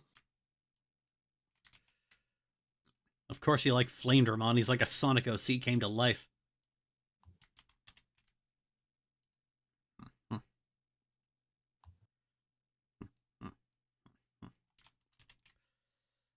Do we want to have the eggs also have like fucking your characterization, your characterization goes wrong, you turn into a monster? That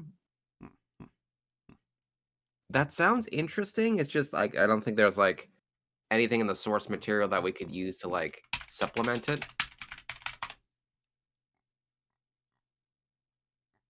Yeah, they kind of just had to demonstrate something to get the egg, and then they could just use it whenever they fucking want. Correct. It's like it's like whoever like made the eggs decided is like, okay, so this was a problem with the crest. We're gonna fix that with the eggs. Okay, I got an idea. They do gain the ability to like evolve normally again. Do we want to put like a cap on that, or does Gatomon just go straight to Mega? Does Gatomon just get to go to Mega again? Well, the reason they gave in the show was that between seasons 1 and 2, the original team had to give up the power of their crest to like protect the digital world from something. It was very poorly thought out. It was just designed as an excuse to start closer to square one. So if we can write a conflict that supports it, I'd say yeah, just doesn't Well, need I to be a mean, cap. Kari does get like the fucking devotion egg. True. I mean, like, so yeah, they had to like give up their crests. It kind of makes sense. They just ended up taking the form of the eggs, right? Return to the earth, so to speak. I guess my point is like they do eventually gain the ability to like go back to fucking hell, where'd it go? There it is. They do eventually gain the power to like go back to like digivolve normally. Basically, do we let Gatomon go right back to Magnadramon, or do we keep her at Anjuamon? We'll keep her at Anjuamon then. Oh wait, hold on a second.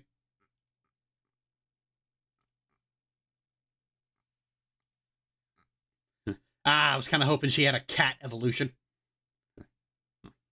All right, Anjuamon works. You lose raw, yeah. What you lose in raw power, you gain in versatility.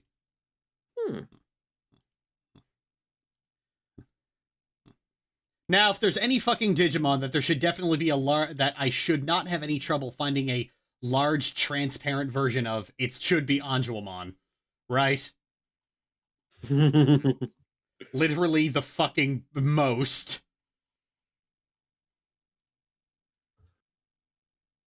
That doesn't work. You are fucking kidding me, right? Oh, wait. Oh, fuck. I searched medium, not large. God damn it. And transparent. Oh, got it. Nailed it. Hey. Which I'm sure is something a lot of Digimon fans would love to say about Anjuamon.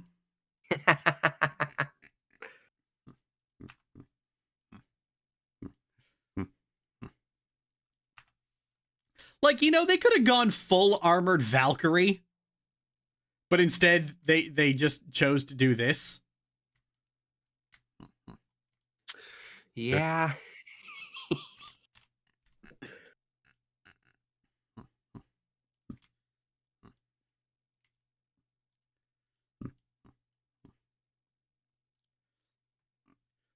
Gets a... Fuck off with that. Scarlet, come on. You guys are dicks. Yeah, I think if this doesn't take, I'm not coming back to Tumblr. I'm just gonna get mass reported and terminated a second and third and a fifth and sixth and seventh time, and I'm not coming back to Tumblr. Okie doke. I'll stick to Blue Sky. There's apps that you can use to block all the followers of certain people, and as a result, it's just very like I've used it to block like the majority of the followers of two of those. Okay, so next is Gilly. Where'd you go? There you are. Okay, so next is TK. Hey, he sticks with tenacity. He does get tenacity eventually. Do we just want him to have the one, or do we go, or is he one of the ones who has two? Even back in the original show, Kari and TK only had one. If we were to give him a second, I don't know, because the only thing. 1 second.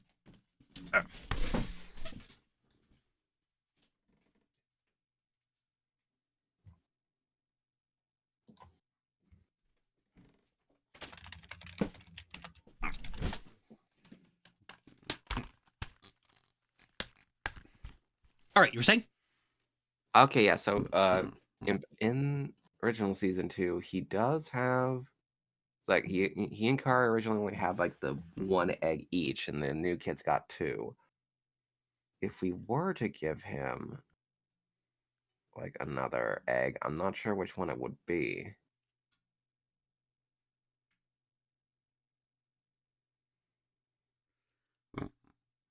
Let's look up that armor Digivolve chart again. Yeah, I suppose if we had kept Matt, then friendship would have worked. Possibly. We could also give. He turns into a Stegosaurus. Oh yeah, we could give him the golden Digi-Egg. Turns into a rhino. Which one's the golden Digi-Egg? The Digi-Egg of Miracles on the charts on the far right. Oh. Rhinomon.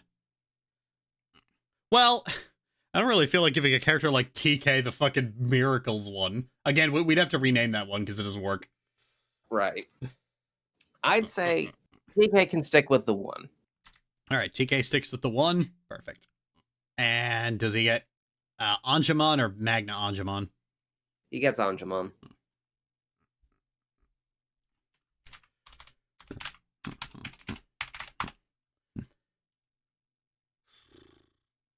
Pegasusmon. No. Pegasusmon. Flying Hope. I never liked that, like, the way they do that. Raidramon, the Storm of Friendship. How the fuck does that work? Yeah, the Storm of Friendship. What the fuck is a Storm of Friendship? Is it that fucking Game of Thrones joke from My Little Pony? Oh no. I can't, like, you know what's even dumber than, like, My Little Pony doing a fucking Game of Thrones joke? Is the fact that when Silverquill was doing it, like, this wasn't the guy who says that fucking line, but he just started, like, doing this montage of, like, Peter Dinklage and just repeating the name Peter Dinklage over and over again. Oh my god. And he goes, I know this isn't the source of winter is coming, but come on, it's Peter freaking Dinklage. I'm like, what the fuck? What does that have to do with anything? What does that have to do with anything? Don't forget DNA. I don't know if there's a DNA chart.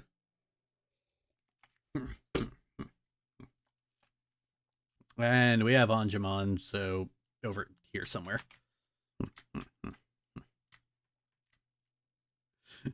Kari just remains like the most powerful of the group. As is her right. Okay, so what about Yoli? Given what you told me about Yoli, it kind of feels like knowledge and sincerity is it. True. That does leave trust. Yeah, I never liked the fact that, like, they kind of just gave Yoli like love and sincerity because it's like, oh, she's the girl. She gets the girls ones. Okay, that's true. So yeah, okay, so she would get knowledge and sincerity, and then that would leave Cody with trust. Flybeamon and sure. Oh man, these are fucking cool.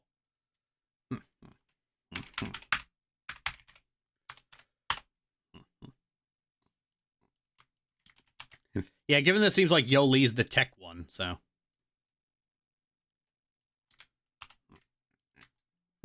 Yeah, because like I think Cody got reliability, didn't he? Yep. And Ken got nothing, right? Yeah, he didn't get a Digi-Egg. Yeah, well, I mean, like, he was redeemed long after armor digivolving even needed to be a thing. Right.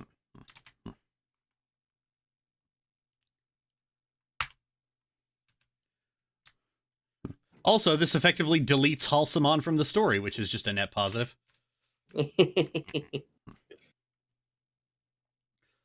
I do like Hawkmon. I also like Hawkmon. And what does Hawkmon evolve into normally? Because I know, like, all the new ones eventually just evolved. Of course, Vmon, being the fucking load that he is, just turned into a bigger Vmon. Is it Aquilamon? Yes, Aquilamon. Okay, there was. Okay, yeah, it's definitely not going to be Orcamon. I think there's a kindness egg on the chart. Yeah, but it wasn't in the series, was it? No, it wasn't in the series. There was a dark Digi-Egg that wasn't in the series.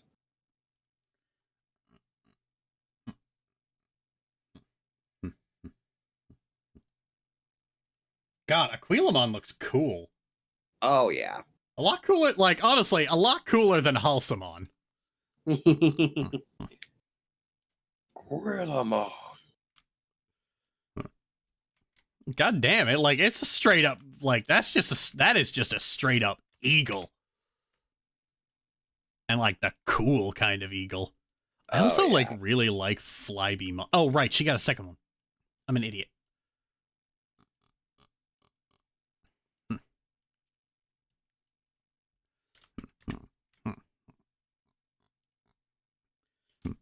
Oh, for fuck's sake, that looks like a Scizor on meth.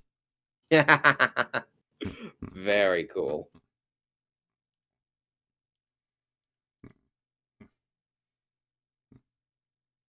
What did she get? Shurimon.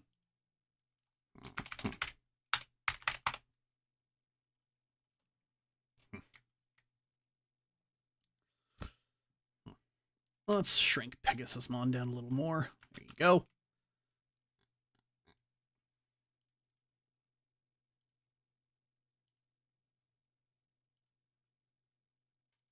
Oh, this was just a Shuriken Ninja.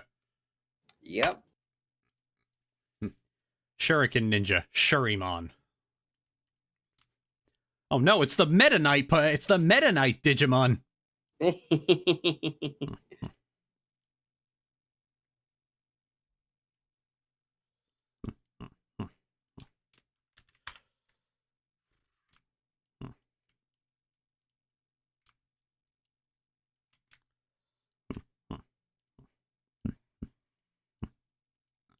There we go.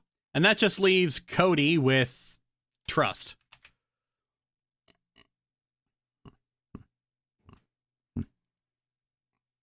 Yeah, given he seems to be like one of those kids that you have to remind them, hey, you're a kid, you're not fucking 50. And it does mean Armadillomon gets to turn into Petrum. Oh, that's actually pretty cool.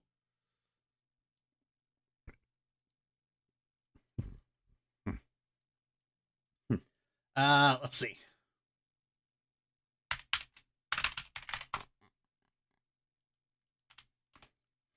Pterodactylmon.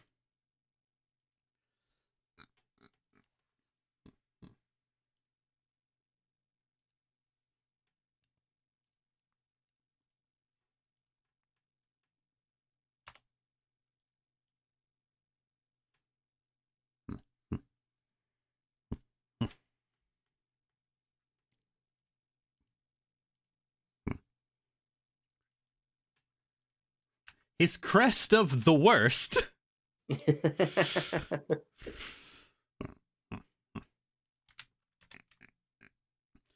And what does he evolve into?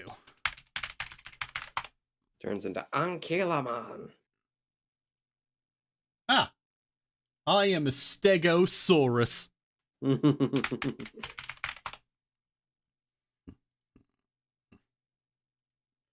The ankle biter Digimon.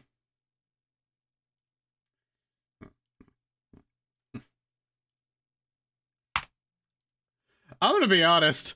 All these fucking, all the new ones that everybody got by just shifting the eggs around are so fucking cool. Oh, yeah.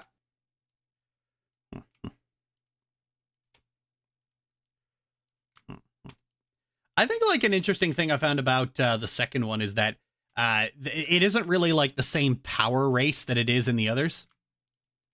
Oh, yeah.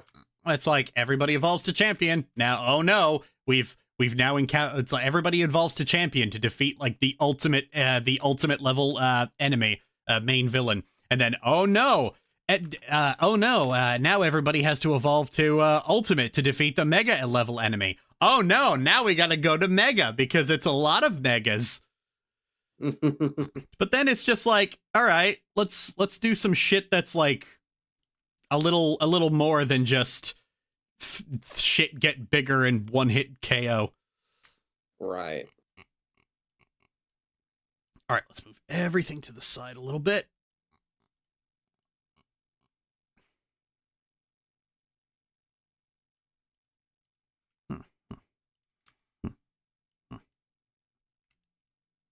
Everyone else has to scale down a little more.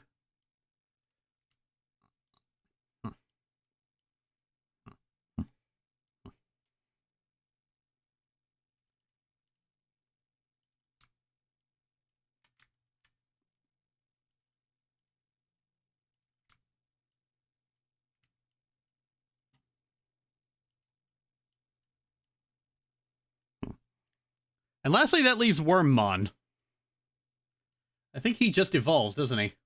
Yep, he evolves into Stingmon. Wait a minute. Oh, fucking Ken gets a crest, doesn't he? Yes. That he swiftly had to give up because plot. Okay, well, what does Stingmon evolve with the crest? Into with the crest. That's a good question.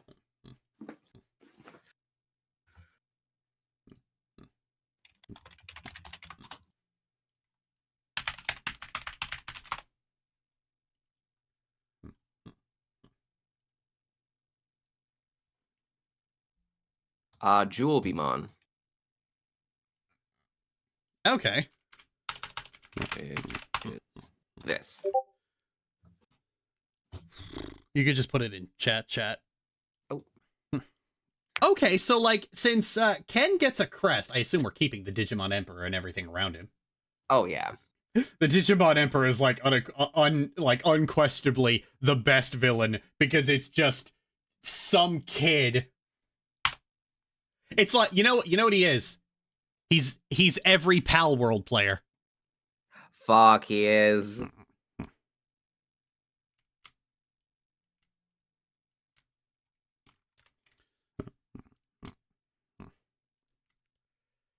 Now, I wonder, is there like a chart for the fusion one that doesn't like... What's he called? What's the ultimate called? Jewelbymon.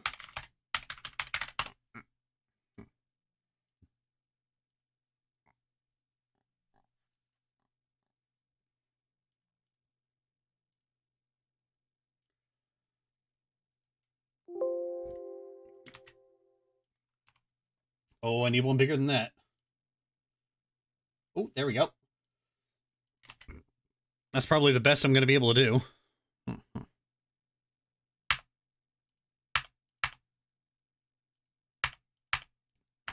Yeah, so since he has a crest, we could let him go to ultimate. Okay. Just so he doesn't just have the one. You know, Right. as much as keeping Wormmon at rookie, where he is absolutely durable and voiced by Zemnis for some reason.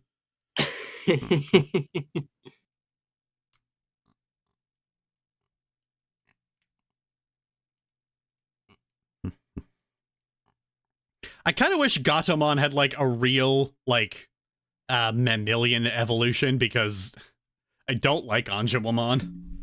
Aw. It's like everything about Anjouamon. It's like you didn't have to be this way with it. Like why are you stop putting tits on the Digimon? I hear ya.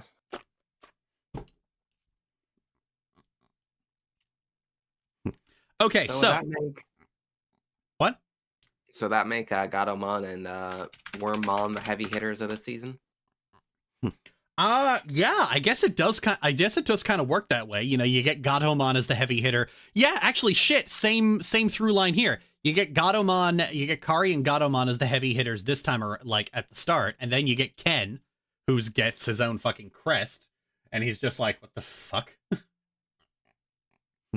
And as a result, like that ends up being your second heavy hitter. Although, funnily enough, all of these Digimon kind of look like they all suit heavy hitters.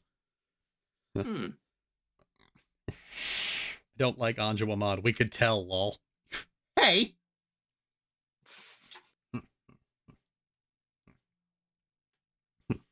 So yeah, you get the first season, and like I said, I think like the Digimon Emperor is like literally the best fucking villain, because they basically just said, okay, this is a kid going absolutely fucking power mad in what he thinks is a zero consequence environment. Ooh. And his redemption comes from nothing more than just the fact that it's like, oh yeah, Digimon are alive. They're what? They're alive? I had a bunch of them whipped. I had them like I enslaved them to build massive fucking DDoS spires. Yeah, they're alive. Oh my god! Whoops. Anjuamon X is so... Oh, God. Let's see how bad this gets. Oh! How bad is it? Oh, what the... I'm gonna need a larger size image for this. I could barely make out this character's fucking body.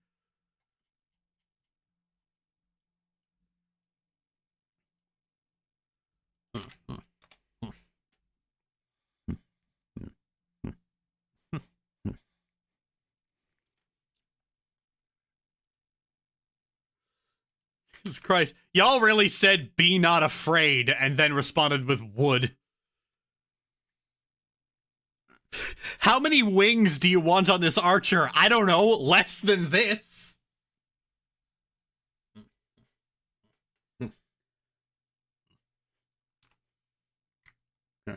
Your Tamagotchi is sad.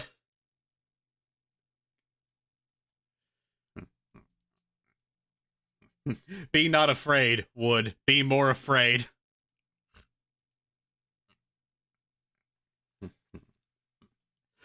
Okay, so like, the whole thing about the Digimon Emperor is that he is the most comically over-the-top evil bastard imaginable.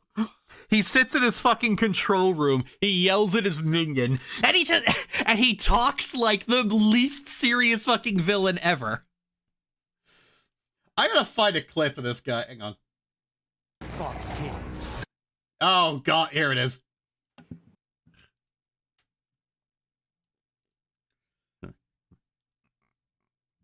This Saturday on Fox Kids. Go inside the mind of a monster. It's the never-before-seen origin of Ken, the digital emperor. Witness as a boy becomes a beast. Then the Digimania continues. He's in like full nonsense getup. This wasn't what I thought it was gonna be. Hang on. We'll find a. Oh, here we go. I don't remember sending you an invitation. I must admit, you have a lot of nerve. This is exactly what some fucking loser thinks cool looks like. Mm-hmm. Look at the fucking majesty on this level of cringe. Vanitas ad. Yeah, he is Vanitas. I got a sec. I gotta fucking.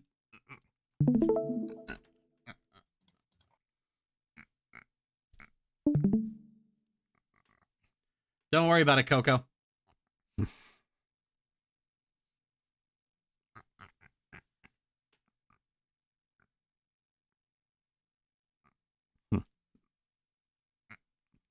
Like, look at the fucking majesty of this.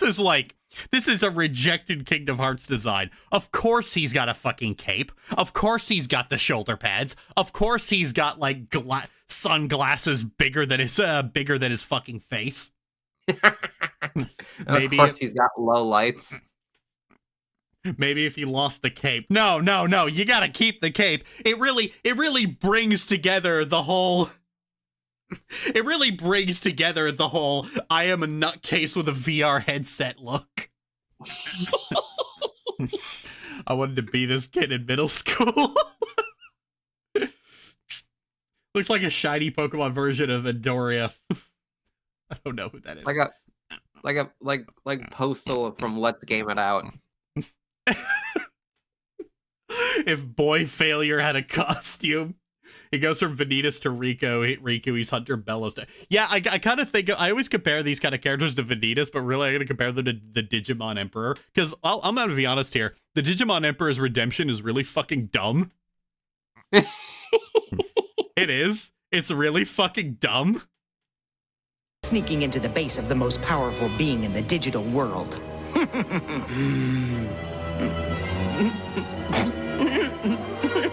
What's so funny? Let me ask you something, Itchy Joji. Don't you think it's time you gave up on this little charade? It's getting old. You say you're the most powerful being in the digital world, and yet you have no idea about the powers that are here. You're a pretender. You're like that story, The Emperor's New Clothes. Like, everyone here overacts and takes it 100% seriously. That is what makes this fucking show so goddamn funny. Like I said, yeah. I watched this as a kid. I didn't really remember much of it, and then like I think you wanted to watch it like with me, and so we have found it, and we and so I found I found an archive. We went rewatched it now, and I was just like, oh, this is nonsense. This is nonsense affectionate. How dare thee? He looks cool. You're just a fucking pretender to the throne. Like, they could never make this kind of show today because it would be dripping in insincere irony. Oh yeah. This is the kind of shit that I kind of miss from anime, where it's like every anime is trying way too hard now to be like really mature and serious, and it's like, because it's not really just anime, it's like the entire industry has kind of just lost the art of let's be stupid sincerely. Oh yeah. It's like, this is a really cringe concept, and it's like they're watching a show about internet about monsters in the computer turning into bigger monsters and smacking each other. I feel like they know this.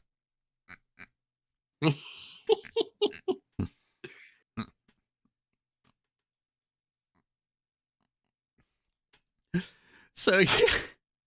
And then it was like, okay, like, we did everything we possibly could with it, and because he's just like a kid fucking around on what he thinks is the internet, he's basically a 4chan drag.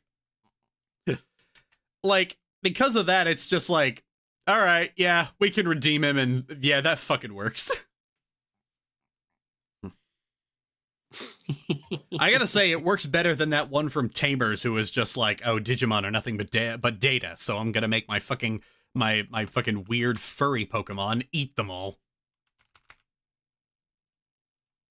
Which one was that?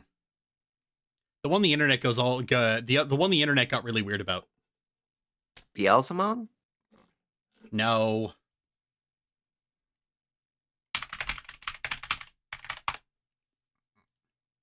Oh, I just looked up the furry Digimon and found it.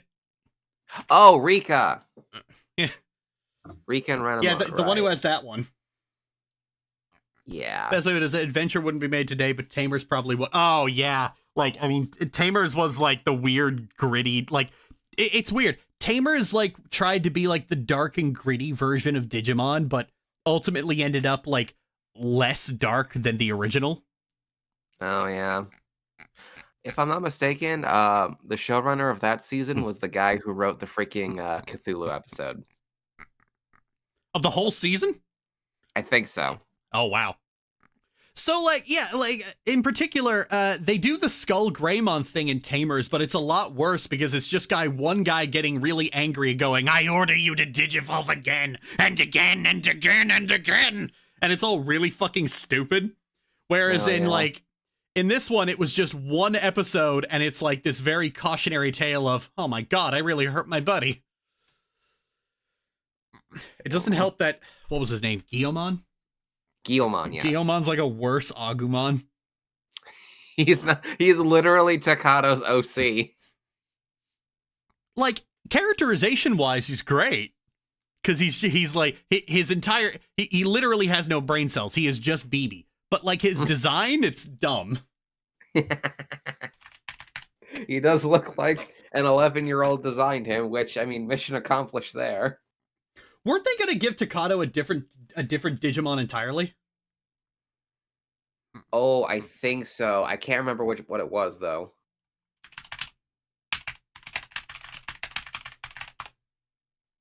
Oh, yeah, they were going to give him Impmon.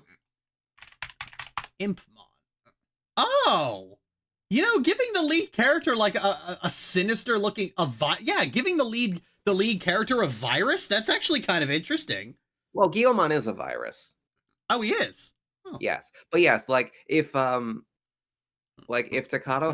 had Impmon, I can imagine them having like a relationship like what's his face and Metabee. It's like, I don't take orders from yous. A virus type 2? Oh, okay. But I mean, like, that's the problem. They just gave him, like, another bipedal dinosaur. Yeah.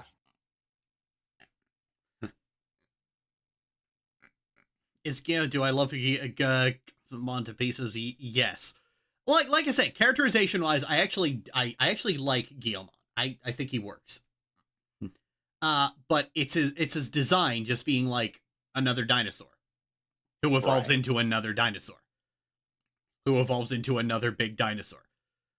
Well, if we take this cartoon lizard and turn him into a 1958 Cadillac convertible.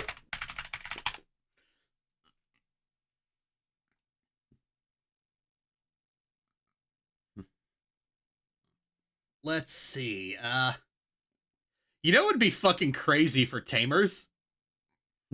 If they gave the lead gogglehead like a girly Digimon. Oh, that would be great. They kind of did. Well, and the closest I can imagine, I remember them doing is like they took one of Takato's friends, like from like before the whole Digimon thing, and gave him a marine Angemon, which was cute. Takato's favorite Digimon was Agumon. Guilmon was literally no C, who's Agumon but cooler. Oh no, he's the Shadow the Hedgehog. Shadow the Agumon. Except his characterization is BB. Like I said, his characterization, I like it. Oh yeah. Takato mine. What? I'm not a Digimon. Takato. Takato mine. Yeah, he's got Bonnie energy.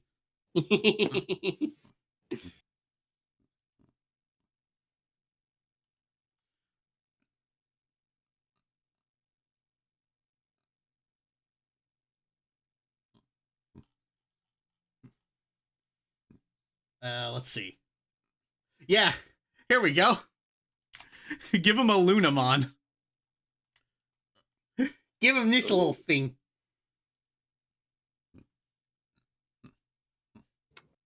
Oh, that would be so cute.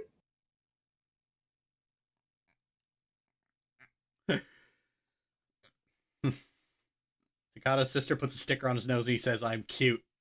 Aw. I always wanted a Digidestined with a Demi-Devimon. Yeah, either you give him an evil-looking one, or you give him a girly one. That's probably the best like you could do with Tamers. But anyway, enough about Tamers. So, like, what was the villain after the Digimon Emperor? Arukenimon and Mummymon. Oh yeah. We didn't know that initially. They were just like Control Spire Digimon, like just popping out of nowhere, and they weren't sure where they weren't sure like immediately where they came from, and then Arukenimon was introduced during that mystery. And then after that, it was Black War Greymon for a hot minute. Oh yeah. I vaguely remember Black War Greymon. Yeah, he was a Control Spire Digimon who got too powerful and like broke away from Arukenimon's control. Okay, and what is a Control Spire Digimon? It's a Digimon that's literally made out of those spires that Ken created. So like Arukenimon like used like hair used like her hair with a control spire to make a Digimon. 1 spire made a champion level, 10 spires made an ultimate, and 100 made a mega. That was Black War Greymon. Okay, I have a crazy idea, and it especially works Mhm. given certain changes we've made to this. What if Black War Greymon was just War Greymon? As in as in this one specifically. Okay. Like it got clapped by a control spire or something, and then just, oh shit! Now we have a recurring mind control thing going on. I mean, there was that in season 2 where initially Ken put a dark ring on Greymon, which turned him into Skull Greymon. But then he put a dark spiral around Agumon, which turned him into the fucking virus type Metal Greymon. So yeah, just that arc, but like up the stakes and turned. Yeah, like this time it's not like this time it's like he's just like he's got all these like vicious impulses, but now he doesn't have like Ken controlling him. Right. There's Chaos Black War Greymon. Oh god.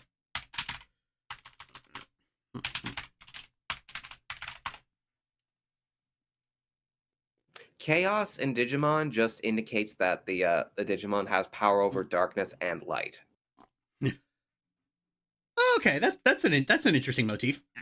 That would be really interesting thematically with Kari seeing an evil version of her brother's partner like that. Yeah, that's what I was thinking here. That's what I was thinking. Plus, you get like this whole thing of like War Greymon and Anjuamon fighting. Oh yeah. And it's like a fight you don't want to have happen, but at the same time, it has to happen. Right. Oh, that's good.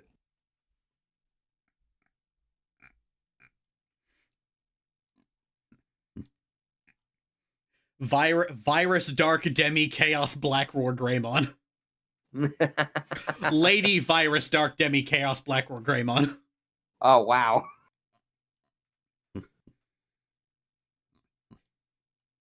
Oh.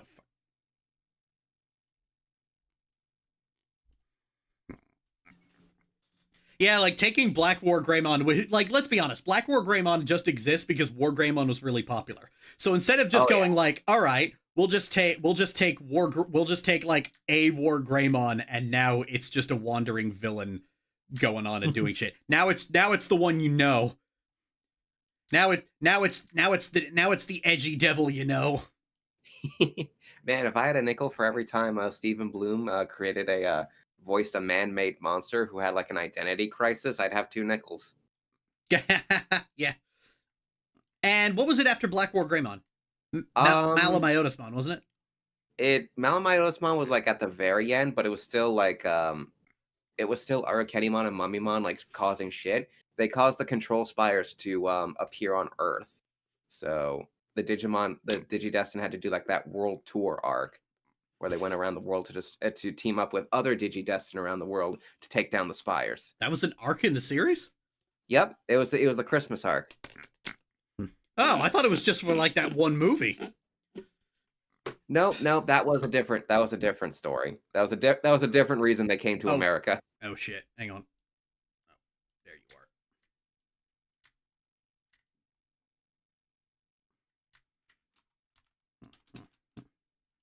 There we go.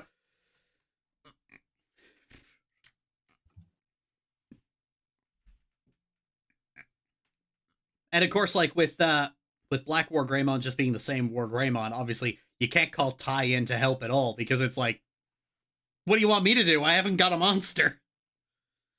Like I imagine he would want to like he'd want to be there to try to like reach out to his friend and help him because yeah, but the thing is, you got to take him down first. Right.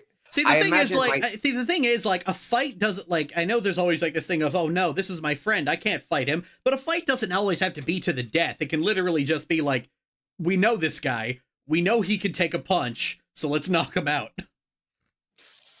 I imagine it might take an episode or 2 for them to, like, come to that realization, but especially, like, the other one, the younger, the newer kids, but yeah, eventually they would get there. Yeah. So after the world tour, there's is like what happens after world tour? There's a lot in this one. Black War Greymon comes. Oh wait, no, Daemon becomes a thing. How do you spell that? Daemon. It literally just means demon. Oh, Damon is a thing in computing. Yep. And Oh yeah, I vaguely remember this guy. yeah, and then Oikawa, who Malomyotismon was possessing, had that shit where he was infecting other kids with the same thing that Ken was infected with. Wait, Ken was infected with something? Yeah, I believe so. That's no fun. No, don't give some Freudian excuse for don't give like some like he was under mind control excuse for his evil. Him just basically going like, oh, this is a video game world. That's absolutely zero consequences. And acting the way a lot of people do. Like, honestly, Ken being like this kind of, this unspoken meta commentary on a certain kind of person who tends to just, who tends to act like if something isn't real, then you can absolutely go ballistic, not realizing what that says about them. Like, Oh, yeah. if we had zero consequences in real life, you'd be doing this. Like, I think that's way more interesting, but I don't, yeah, so nix that. Okay. Okay, so, like, after Daemon and all that shit, what comes next? Oikawa is revealed as like the mastermind behind Arukenimon and Monimon. And like there's this mystery between like him knowing Cody's father, them being friends and shit. Then Black War Greymon comes back and What the fuck is this show? yeah. And then him and War Greymon have a fight. But then like it's revealed that Oikawa's being like possessed by something and he's about to attack Cody and his grandfather, but then Black War Greymon takes the hit and kind of sacrifices himself to keep Oikawa from reaching the digital world, which is Okay, let's get a little more brief, honey. Okay. So yeah, so it's Oikawa, his plans to get to the digital world. Then Malomyotismon reveals himself, and so he goes to the digital world to try to get dark power. And then they kill him. And then they kill him. Yeah. Okay. Wow, that's a lot for like 65 episodes. Yeah, it's been a while since I've seen season 2. We would have to like refresh ourselves.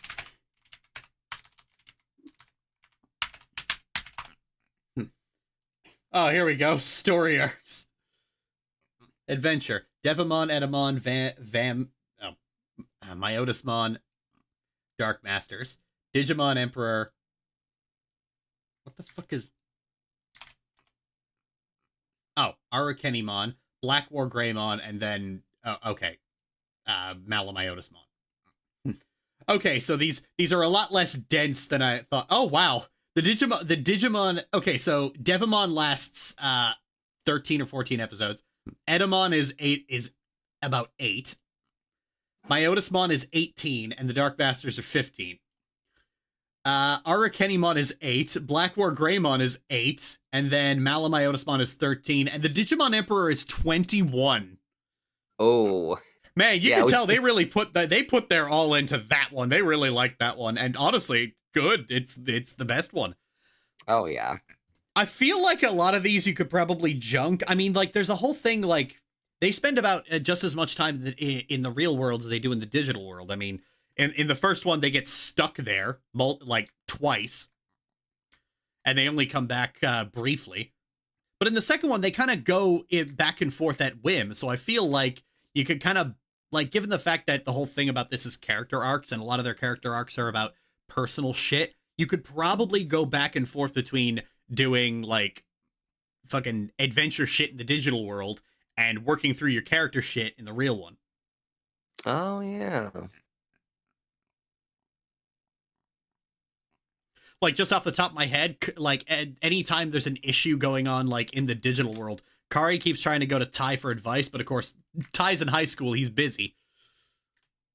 Oh yeah. Poor Yep. sweetie. Helps when he can, but at times it's just like, I'm sorry, you're gonna have to figure that. Like, hey, you're leading this group. You're gonna have to figure it out. Aw. I like the idea of Ty kind of just giving Kari a little nudge to be more independent. Aw.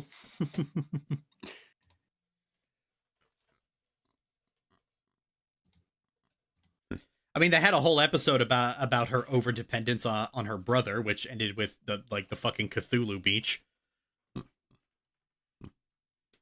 It'd be a good arc for her.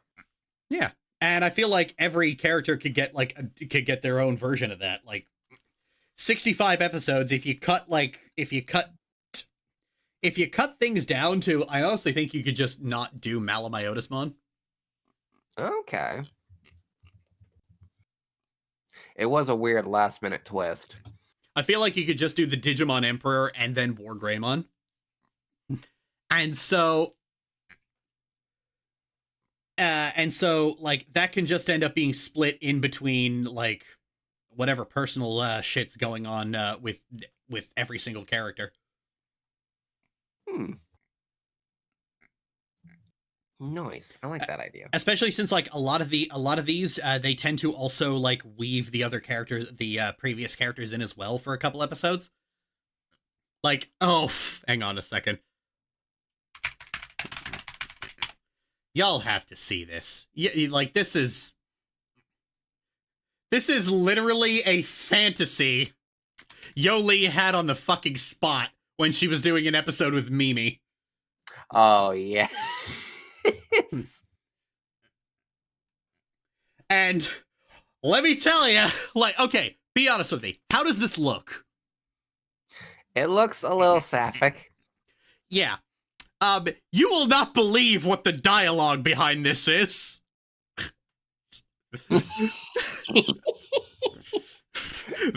That's sapphic as hell. I love it. Very cute. Very sapphic. Smidge Sapphics girl kisser. Yeah. Like, wow, dubbing team, this does not fit at all. You coded in more ways than one. Oh no. What's the dialogue? There's no straight explanation for this.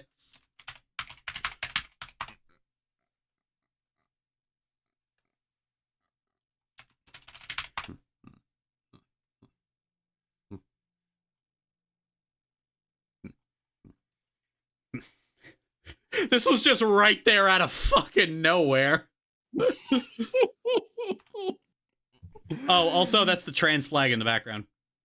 Oh shit. Yoli's a trans girl. Changed my mind.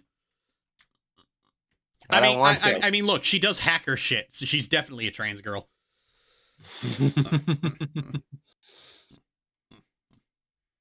Digimon loves some sapphics. The games are filled with it. Nice. Good for them. Okay, yeah, funnily enough, one thing we haven't gotten to is like the fact that like both these shows had like weird fucking hype, like these weird love triangles going around. 02 had 3 of them. Sorry, 02 had 2 of them. Between like, actually, funnily enough, between very similar characters. Hang on a second. Where'd I put Davis?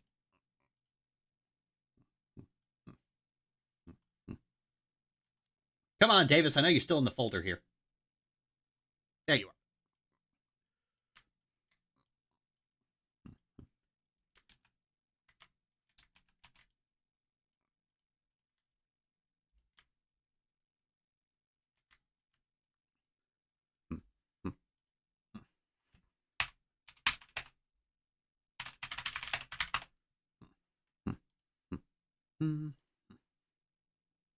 Why are they all in green? Every version of like the everything of like the season 2 versions of the old characters you find they're always dressed completely. They always have green jackets on. Oh, that's their school uniform. Oh, okay. You know what? I should have guessed that.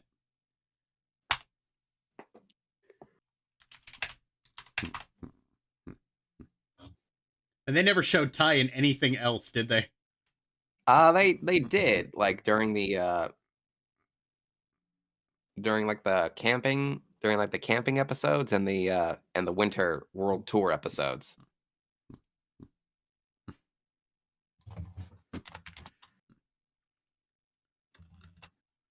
Well, unfortunately, I can't seem to find that, so I guess you're stuck in your fucking school uniform for some reason. Public schools having school uniforms is still fucking really goddamn weird. Oh, yeah. Oh. What the hell did they do to Sora? Yeah. Yeah, they kind of, like, did away with her tomboyness, which is very sad. Like, I'm not talking about the tomboyness, though. Yeah, that too, but, like... Sora, what travesty have they done to you? Why do you look like Donald Duck fell into poison ivy? Oh, no!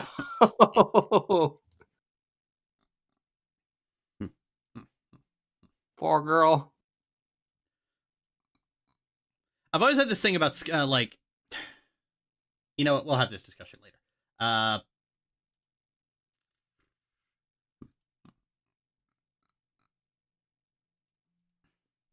I can't unsee that thing, CD.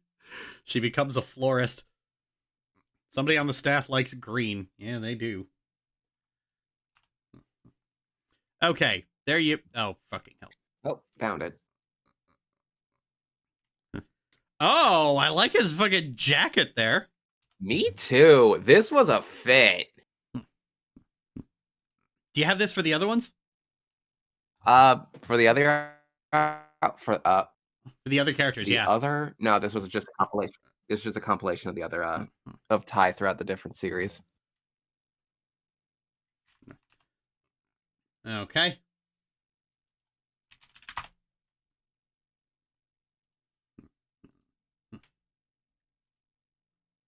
Oh, there we go. Luckily, with high-resolution images, I could just clip them myself. There we go.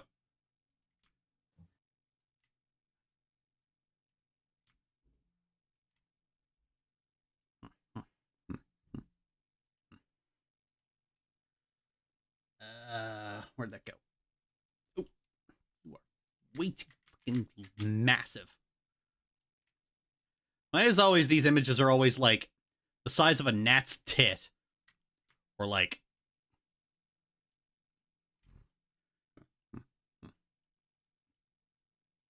Oh, Jesus fucking Christ.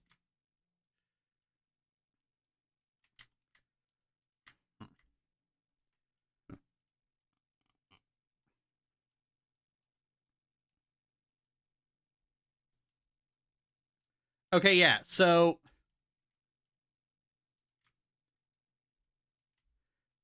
Like, these were the love for fuck's sake. Yeah, that works.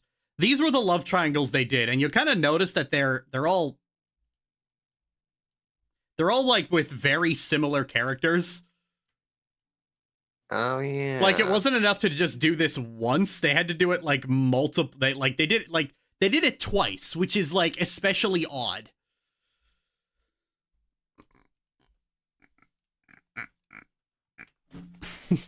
And like the funniest part is like they never went anywhere. Nope. Rather notoriously, they literally just did not fucking go anywhere. I think Sora and Matt got together, didn't they? Correct. Much to the surprise of a lot of people. Oh yeah. The dubbing team thought that the dubbing team teased Tai and Sora because seemed like where it was going, given like the context clues we had. Then like even before season 2 was finished dubbing, Matt and Sora got together in an audio drama, and that was just canon for the show. Yeah. That weird triangle they had between like Kari, Davis, and TK never actually went anywhere. Nope. She didn't end up with either of them. And yet she and Tai still had kids in the epilogue. Let's not think too hard about that. The only joke of that kind I'll make. Okay. Likewise.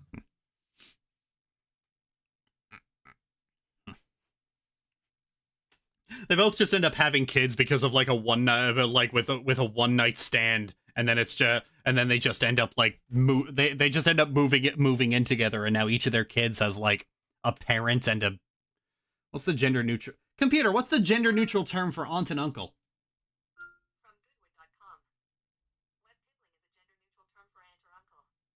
Pibbling. Huh. So yeah, each one has a parent and a pibbling. Nice.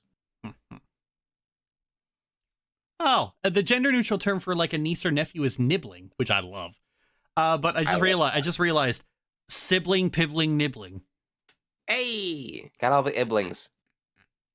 Grand pibbling. What's the gender neutral term for a cousin?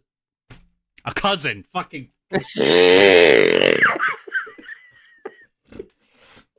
I'm sorry. Parent sibling. Oh yeah.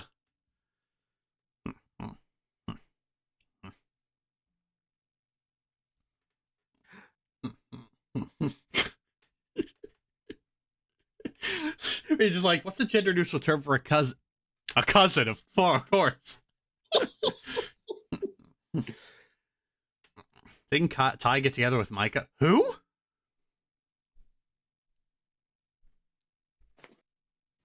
Who's Micah? 1 second.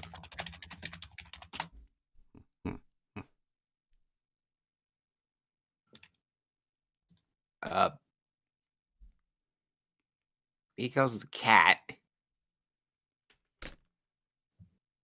So probably not them. Ty got together with the cat?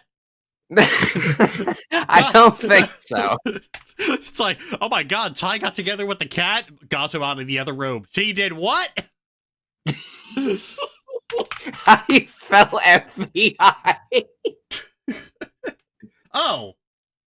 Oh, okay. This is who they're talking about. I have absolutely no idea who this is. Oh, she's from Try. Oh, that explains it. That explains why you look utterly fucking generic. Every character looks like every character is more same face in Try. Yeah. That's why in like the last Evolution movie they chose something a little closer to the original.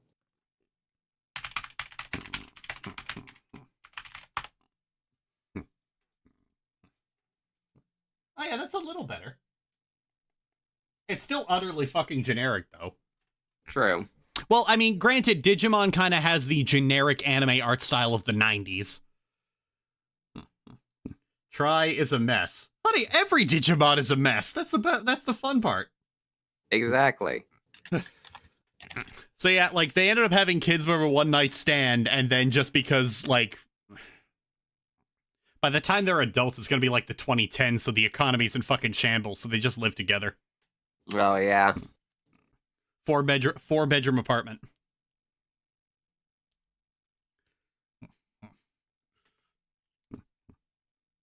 Actually, wait. They both have sons who could probably just double up. 3 bedroom. Oh, nice.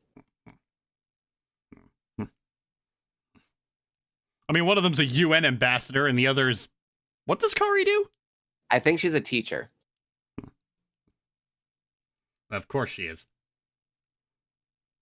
Like, I think the thing that's that we have to kind of like the thing that's kind of unspoken is that misogyny plays a big role in why some characters get screwed over. Like Sora gets de-tomboyed because there's this attitude among people from there's this attitude among like fucking boomers in the 70s and which a lot of the people who made Digimon are kind of on the same wavelength of because they're almost as old. But the idea is like, well, you know, a girl who is a tomboy as a girl has to eventually like grow up. Oh yeah, very unfortunate.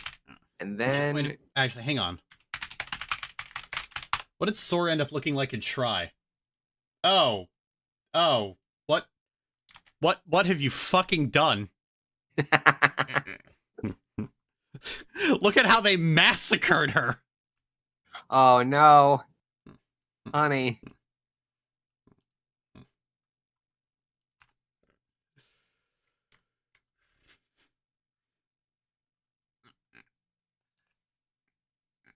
She became a wine mom. She became a wine mom. Where was I going? Right.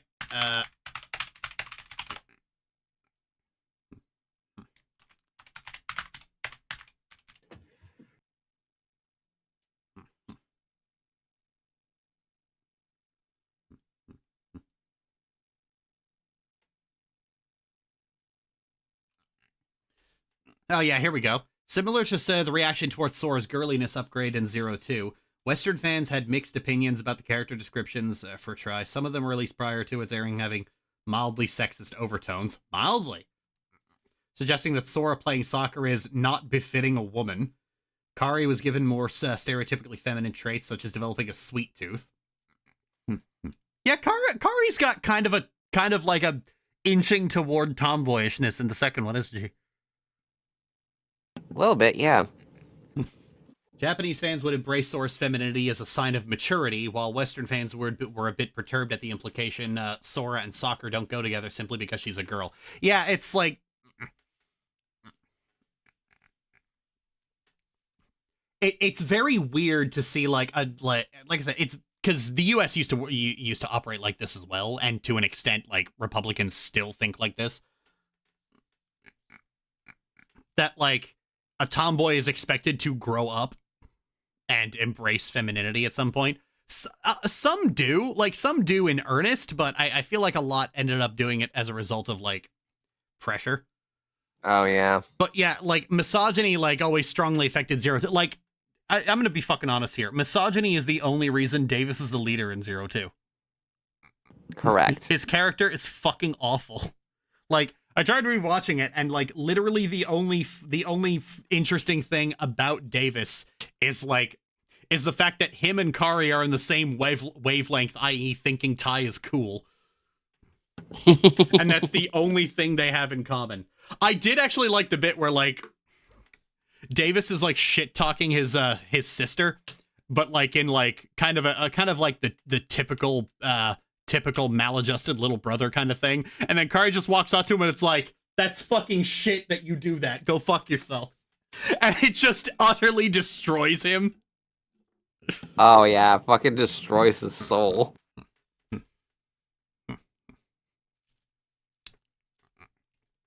But, like I said, if it weren't for misogyny, Kari would have probably been the leader. Hell, in the first episode, like, Davis, like, I get the, I'm probably reaching with this one because I get the feeling Kari's just fucking around for a laugh.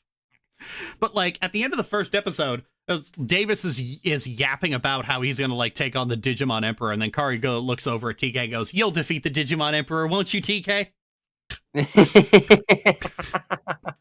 I feel like both of them could defeat the Digimon Emperor, but at the same time, like, I'm hesitant to refer to that as a criticism, because if one of the writers said, "Yeah, Kari's just fucking with Davis for a laugh," then I would have then, okay, I accept that. Perfect. Bass.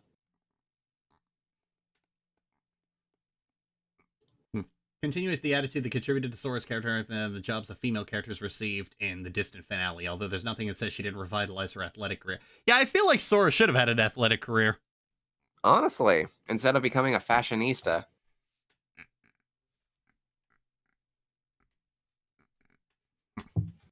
I mean, honestly, like, people in both the US and Japan get, like, really fucking antsy about gender roles.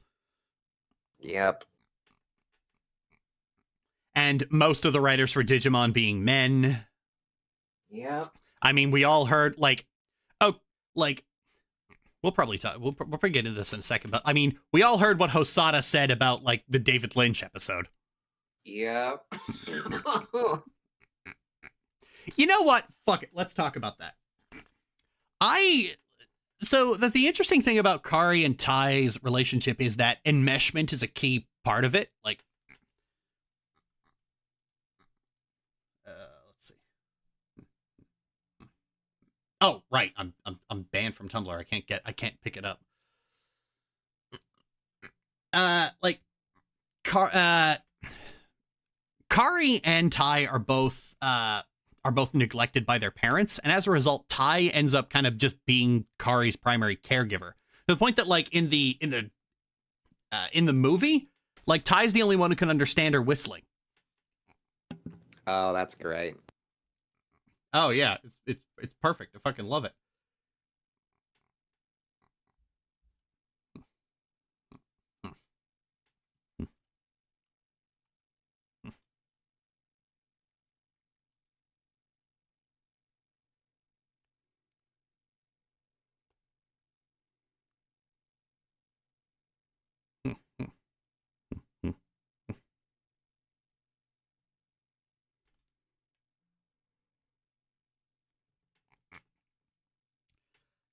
That's always, like, movie with Parrotmon, yeah, that one. And so, like, the thing about enmeshment is that, people need different kinds of relationships in their life to fulfill all of their emotional needs. There's always been a clear delineation between, like, what you need from a parent, what you need from an educator, what you need from a sibling, a friend, and a partner. And enmeshment is when you end up getting more than one of those things in the same person.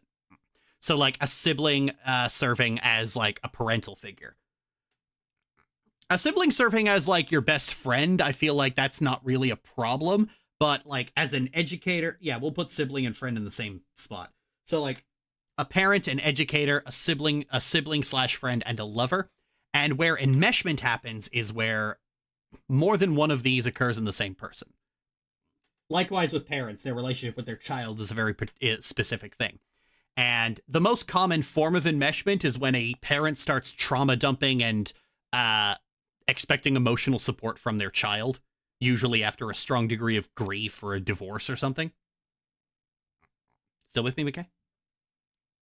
Yes, I'm just munching on an apple, so I'm muting my mic intermittently, Lou. Yeah. The problem is, and I think this has kind of always been the problem, is that colloquially this is known as covert incest. Or emotional incest, when we should just call it enmeshment. So what goes on with Tai and Kari is that they're siblings, but there's also this parent-child dynamic between them that affects a lot of how they interact with each other. Like, you kind of notice that Kari's fatal flaw being she really doesn't like letting Tai down mirrors the way children tend to interpret their relationship with their parents.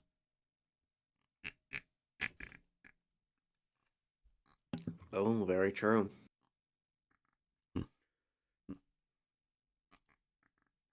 The way children's relationships with their parents are strongly affected by this kind of stuff. That sentence didn't go anywhere. I'm sorry. I'm having trouble gathering my thoughts. And so there are many different ways enmeshment can affect a person, but the problem is that when people think of enmeshment, they only think of incest. And so the interesting psychological shit with regards to, like, parental neglect and parentification, all of that just gets, for years, all of that was just filtered through that lens with these two. And it certainly didn't help when the fucking creator made the same remark, because, the people who write these episodes, they're not psychologists.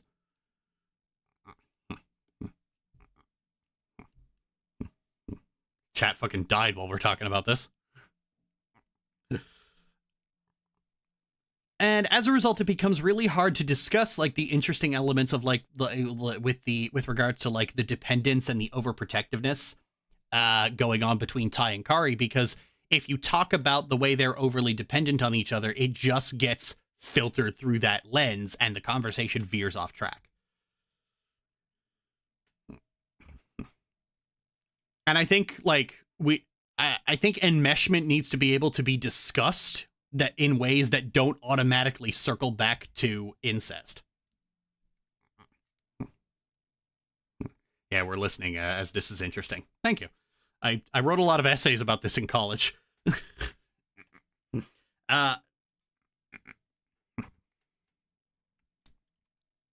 We're letting CD cook.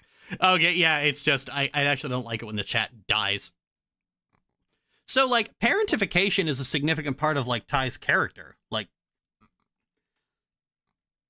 Oh, yeah. and because he's actually Kari's, like, the most consistent caregiver in Kari's life, the fact that he still screws up as a child ends up really sitting with him, and it sits very heavily with him. And of course, Kari tends to idolize Ty in the same way that children tend to idolize their parents and have a hard time admitting that their parents have faults, the same way they would their friends. This is what's happening is Ty is a peer taking on an authority figure's role. Ooh. Oh, Ty, I had no idea that you had such terrible parents. Yeah. I don't think I've seen a relationship like Kari and Ty in media a lot. I have seen Kari and Ty done once, and I would not call it good. Right. Because it falls into this exact same trap, which I fucking hate. Shuts me up and makes my hyperfixation go hyperactive and listen. Not all enmeshment is of that one kind. Dependence comes in many ways. Yeah, like, all right, hang on a second.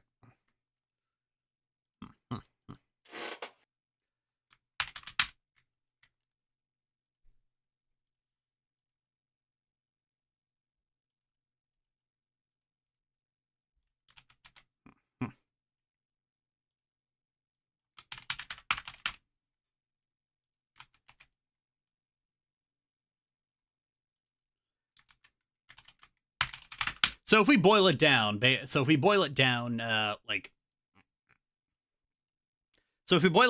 are like the three different like overarching kinds of relationships. You know, actually, we're not going to boil that down. We're going to.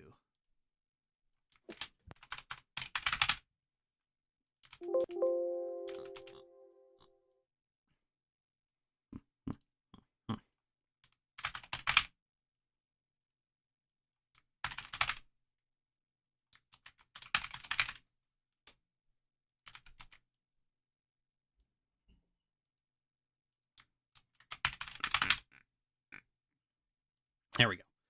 Now, the most there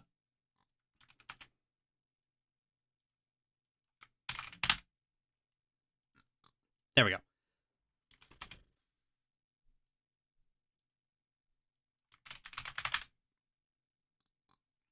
And just for convenience's sake, like some people have a sibling-esque relationship with like their cousin or an aunt or an uncle who is the same age, but basically, yeah, like peer. So, like, these two fit under peers. These ones fit under, like, authority figures or, like, dependents, like caregivers and dependents. And, of course, then you've got partner that is a separate thing entirely. And so what ends up happening with enmeshment is oftentimes two of these different groups end up intermingling in ways they're not supposed to. Now, like, sibling and friend can intermingle to an extent, like, if somebody said their best friend is their sibling, I don't think most people would bat an eye about that. Weird people on the internet would, but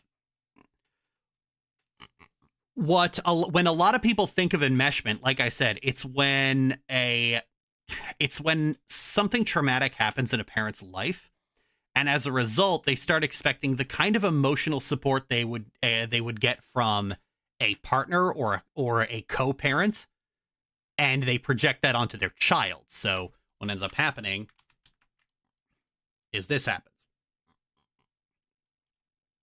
That's enmeshment. What's happened with Ty and Kari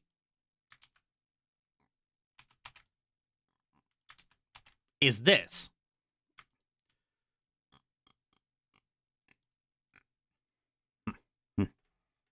Another example of enmeshment, but a different kind. I can understand why they tend to call this covert incest, because it does skirt along, like obviously it does skirt alongside it. But with Ty and Kari, it is a very different concept that has to be analyzed and discussed in different ways. And the problem is that with a lot of different fiction, people get presented with this and they interpret it as this. See where I'm going with this? Absolutely.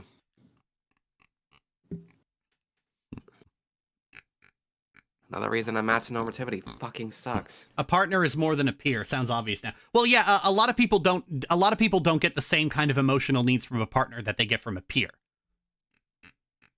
And like one of the reasons equating these two happens is because of a match normativity.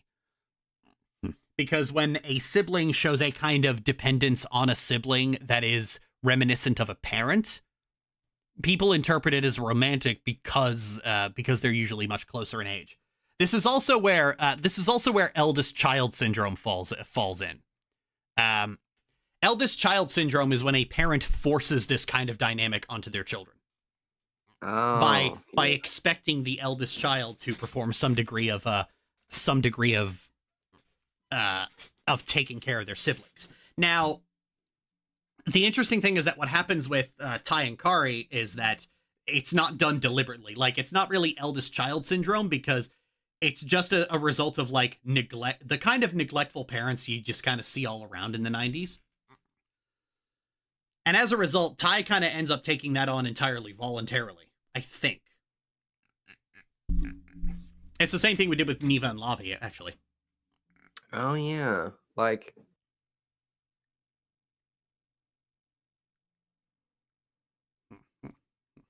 Tai kind of takes this role as Kari's parental figure, as well as her brother, and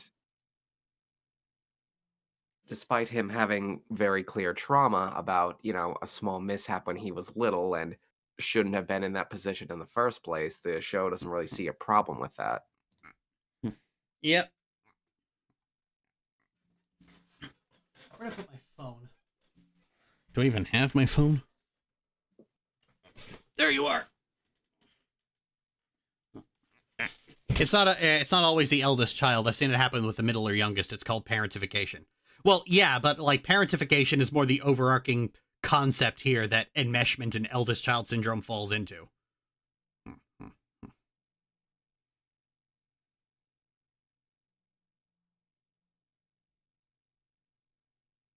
Yeah, from my memory, that's Tai and Matt, especially Matt. Well, Matt's whole thing is that he is estranged from his brother, so he's not sure what exactly he needs to be. It's like, is it just me, or does Matt treat TK less as a brother and more as a bother? You could argue a lot of siblings do that shit. Whoops! I did not mean to open that. It's a good thing I don't have display capture on.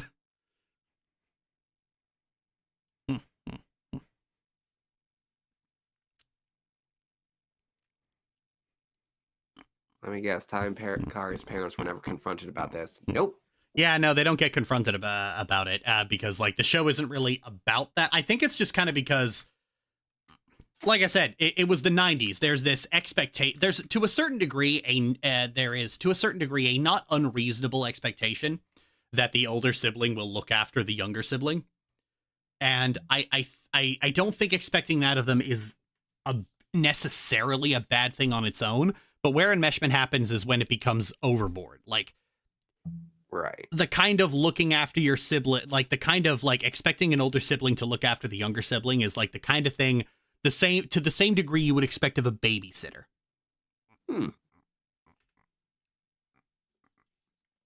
And not like a third parent. Right. I don't think it's necessarily bad to expect the elder sibling to look out for their younger sibling. That's true. But I think Tai like really lets it slip in My Sister's Keeper. First of all, perfectly titled episode. Is that, you know, it's like, I'm her big brother. I'm supposed to look out for her, protect her, and think of what's best for her. Thinking of what's best for her is what a parent is supposed to do. And of course, in that episode, in the flashback, it's like, Yuko slaps him for it's like, you know, for endangering Kari, but like she left, like she and what's his name? Susumu. Susumu, they left their fucking sick daughter home alone and expected a 7-year-old to look after her.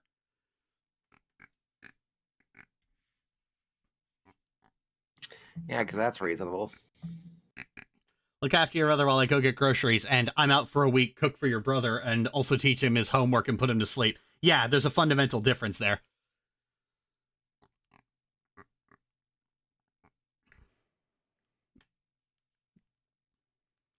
The slap gets cut from the, the slap gets cut from the dub, but it does still cut to Tai holding his red cheek, so it doesn't take much to assume what just happened. Exactly. And of course, when they bring Kari home, the only one who even acknowledges Tai is Kari herself. Aww.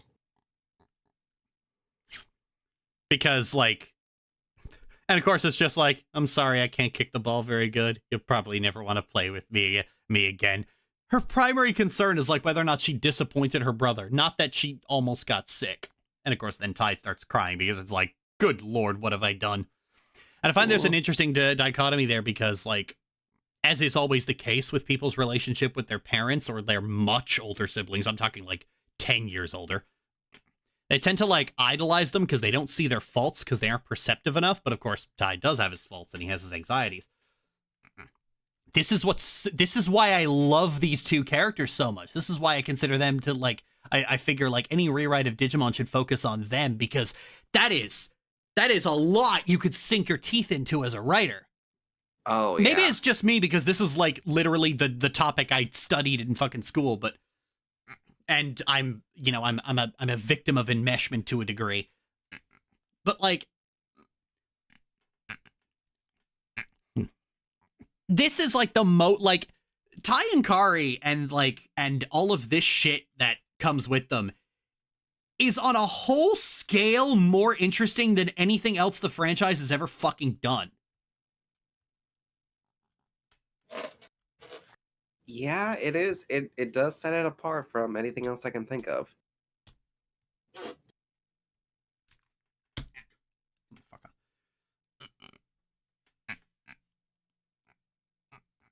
Kind of helped me look back on my relationship map in regards to my family, and that explains a lot. Yeah, this all affects what's called your love map, which is generally how you understand love and affection and how you interpret it. Like, because I've always felt that, like, when people say, like, what's the difference between romantic and platonic love? I don't really think there is a firmly significant difference. I think love is love, and it kind of depends on how you choose to interpret it based on things like culture and upbringing. We live in an amatonormative culture, so if you feel a great deal of affection and appreciation for someone, people interpret that as romantic love. I don't have a sibling, so Tai and Kari's relationship is not anywhere near as interesting to me. I don't have siblings either, and this fascinates me. Yeah, I feel like the subject itself has to interest you. Like, I have siblings, but like I've never had this kind of dynamic with either of them. My brother was my older brother was never a surrogate caregiver. Oh, right. He was like out of the house when I was very little. I didn't see him all that much. Hell, for a very long time, he was just a stranger to me. And of course, my, I did experience enmeshment with my sister, but it was kind of forced on me, and not this kind.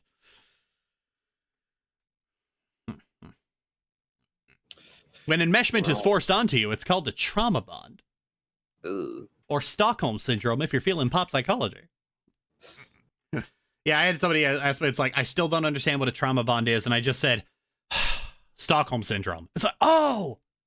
I have 4 much younger siblings. I feel no pressure. Yeah, not everyone does feel that kind of pressure. You kind of have to have shit. Like, here's the thing: enmeshment between children does not happen without shit parents. Right. And like I said, This is so much more interesting than literally everything else in the fucking franchise. Especially, like, since Tamers, they kind of got away from this kind of character work and toward just more shonen shit. Yep. See a similar example, Andrew and Ashley. Well, Andrew and Ashley, what I was mentioning was I have only seen something like this done one other time, and it's not as good. Like, you look at the shit going on in, like, especially in the first episode of that, and you just realize this is evil Digimon. They even pull in a little creature from another dimension. Oh no. Not the little creature.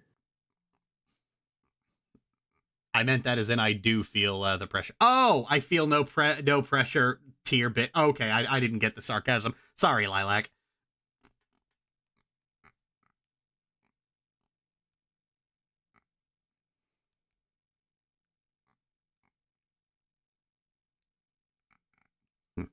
Remember the drawing where Tai and Kari look like Vanitas and Gion? Wait, what?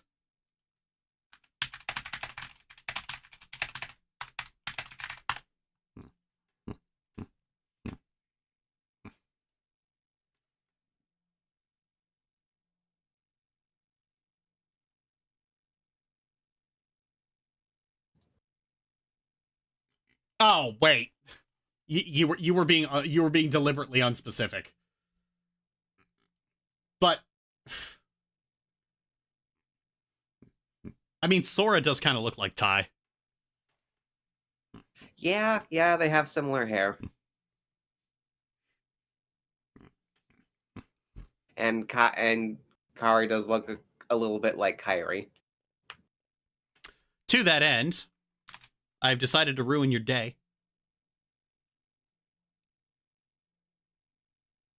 No.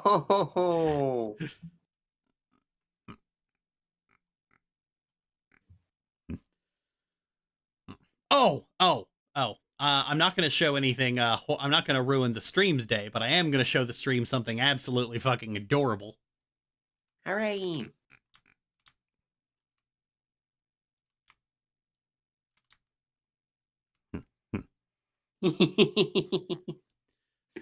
Having a movie night.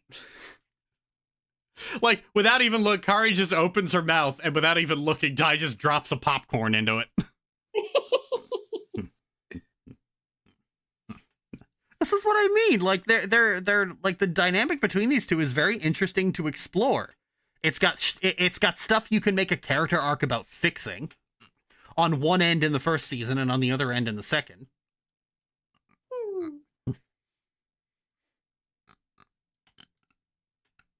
And it kind of reminds me of, like, the way Lavi tries to get Neva to be more independent. Oh yes, that's the good stuff.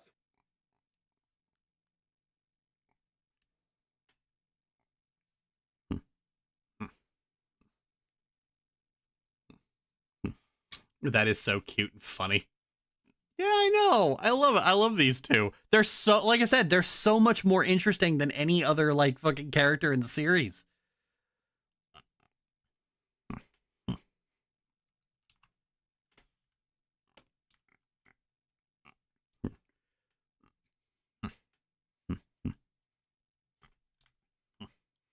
I wish that all this stuff had gotten unpacked with them, like, sincerely. And not, like, just briefly, and then the director is just fucking weird about it later.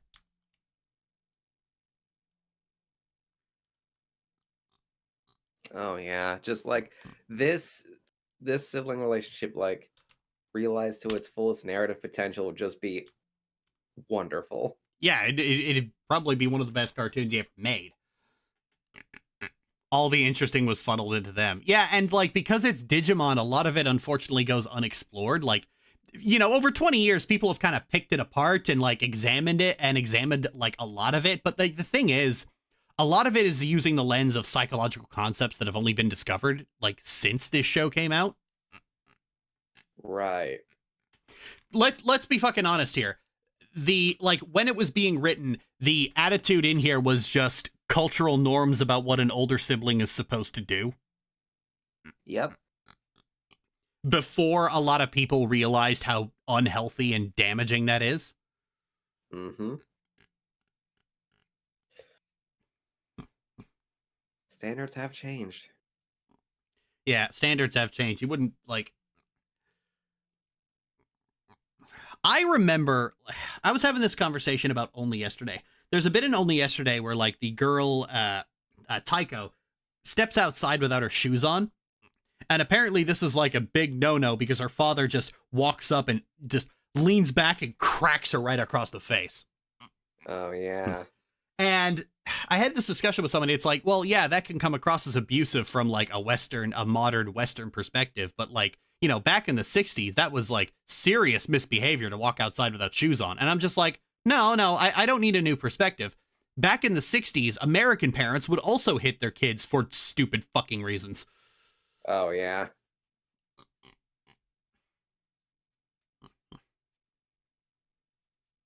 Oh, you know, back in the 60s, this was serious misbehavior. Yeah, back in the 60s, American parents were like also really fucking delicate about stupid shit.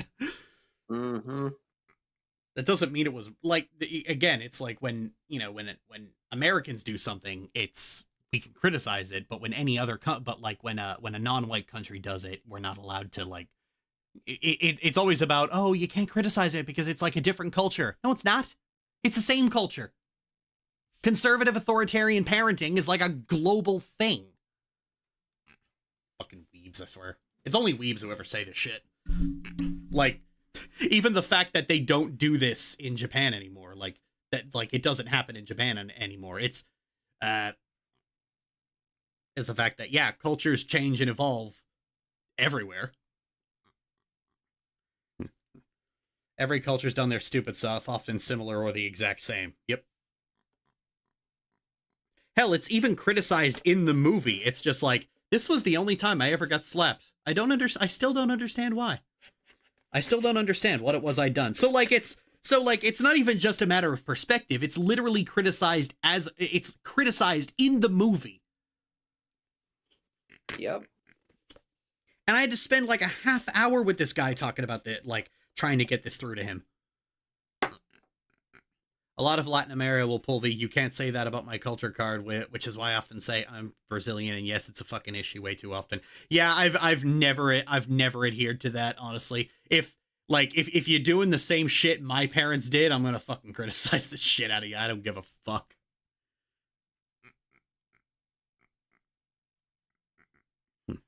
It's like how like multiple different cultures all have their own variation of, oh well, you know how ethnic moms are. Oh, yeah, so many. Yeah.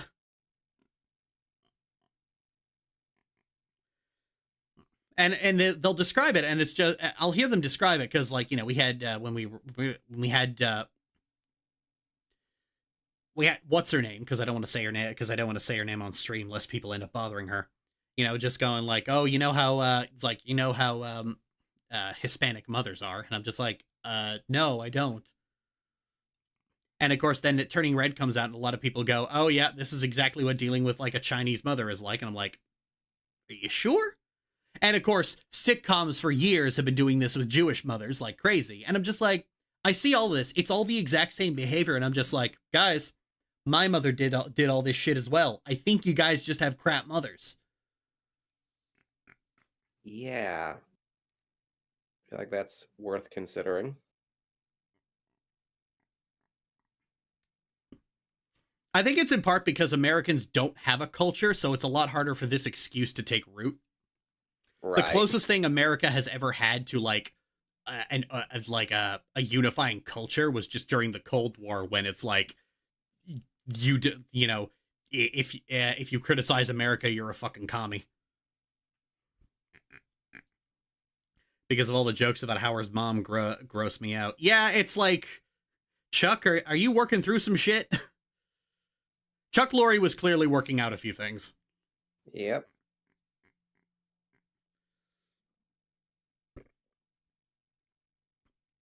I mean, like the Big Bang Theory, Seinfeld, and The Nanny did it, and they all have Jewish showrunners, and Jewish comedians do Jewish mom jokes a lot, and so it's whenever somebody got on the Big Bang Theory's case over like Howard's mom, I'm just like, guys, this is what Jewish comedians do this so much. It's like the first joke in their repertoire. It's like a white guy's first joke. It's like a white guy gets up on stage and his first joke is about his wife. Yep. Like, I understand it's a played out and tired and, you know, vaguely bigoted joke, but like, you can't only be angry about it in this one case.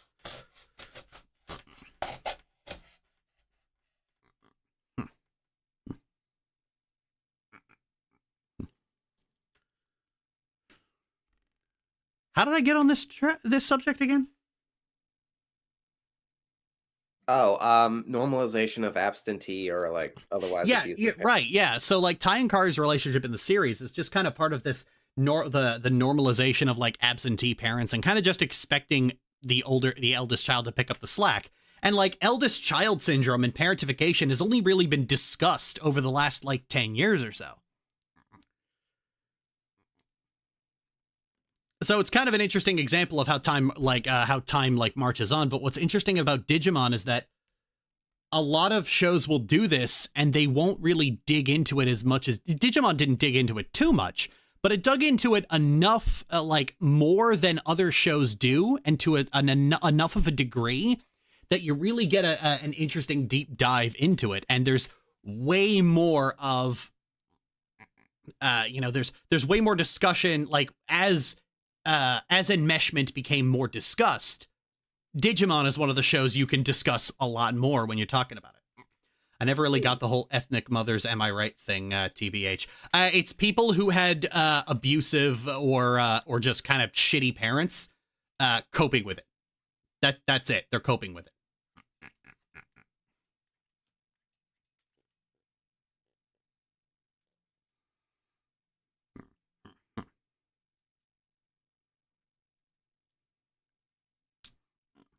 In some ways, I can empathize with the stress response of people in marginalized groups, but on the other hand, literally nothing excuses abusing a child. Yep.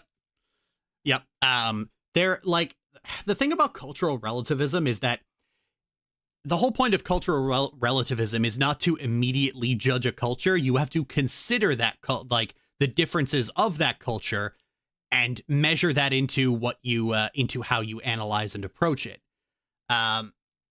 This does not mean that different cultures can never be questioned. It's just that you have to consider like cause and effect are not the same thing in every different culture. Right.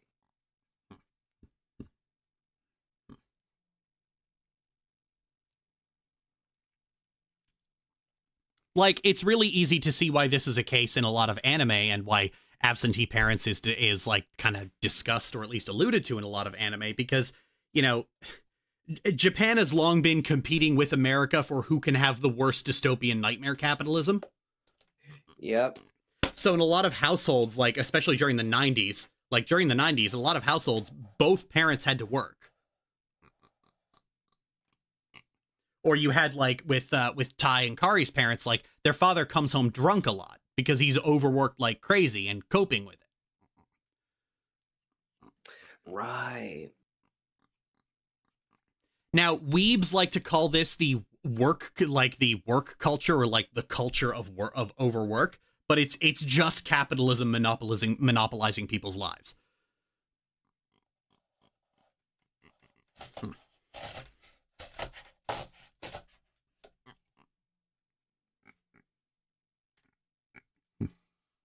Is people coping with bad? Yeah, like, because that's the undercurrent of why Yuko and Suzumu are neglectful parents. They are busy.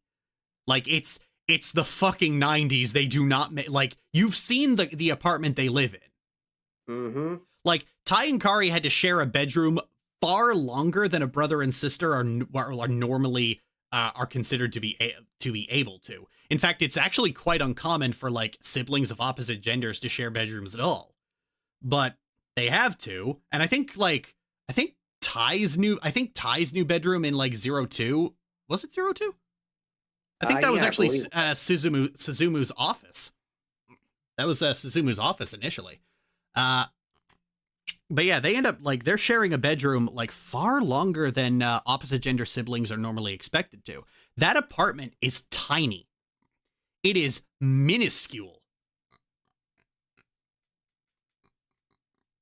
It's always overwork culture, as if America isn't exactly like this. Yeah, yeah. I almost completely forget their dad existed. As both her personal therapist and a third parent for a kid, she was a white with the Arkansas. The answer of child abuse is cultural is such a BS excuse. Yeah, child abuse is probably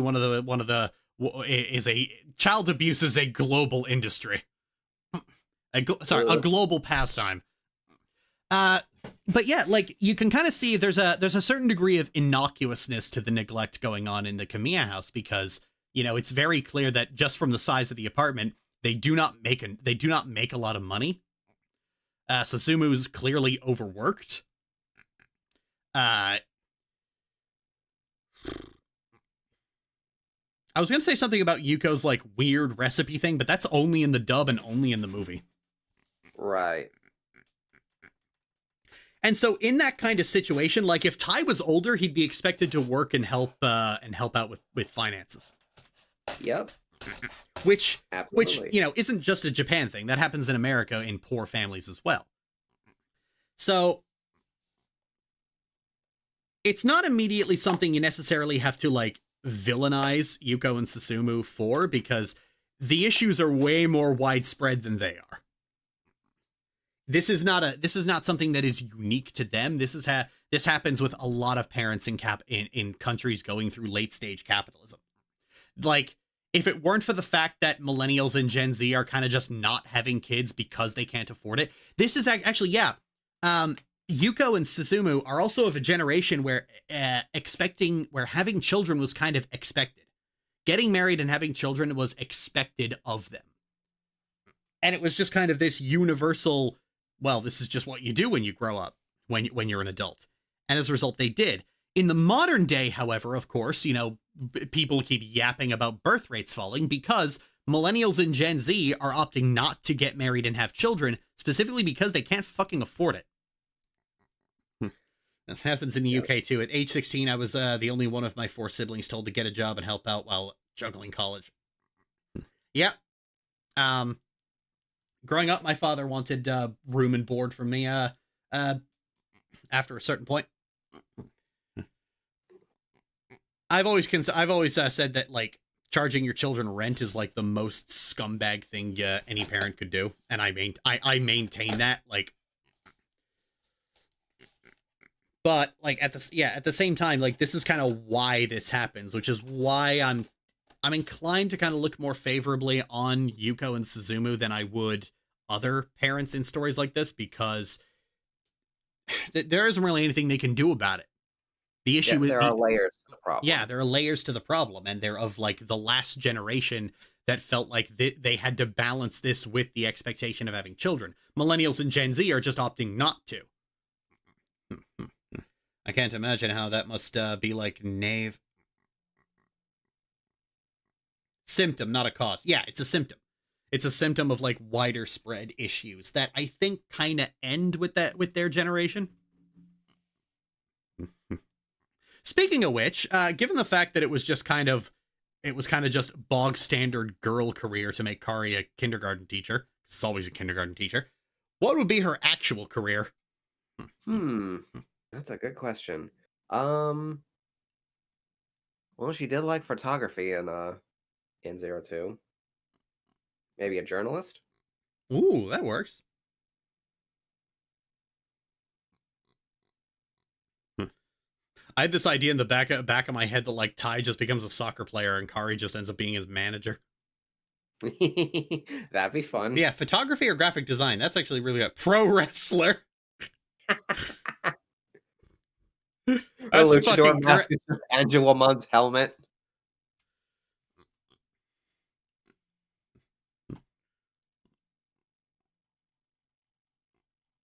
Where did that go?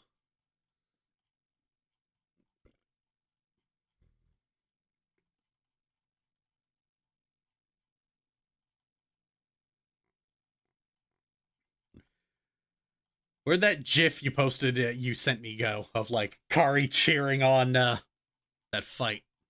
Oh, I got it.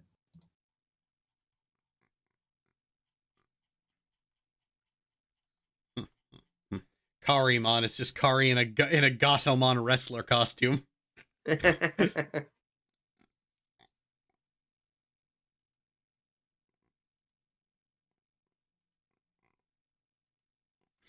Yeah, Anjuamon and Lady Devimon are fighting, and then like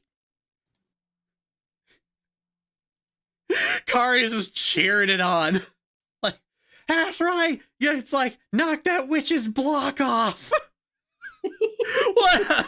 It's like, you can already tell this is a girl who likes herself a prize fight.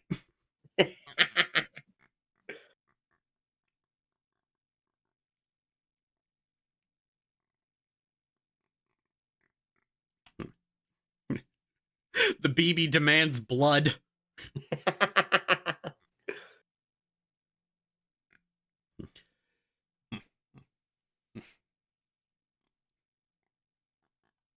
Kari is a bookie at Ty's games.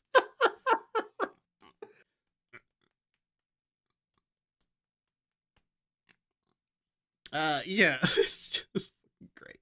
But yeah, I feel like if you're gonna redo Digimon, you gotta laser focus on like unpacking the enmeshment, because it's such an interesting subject and nobody ever does it justice, because when people think enmeshment, they immediately jump to like siblings fucking.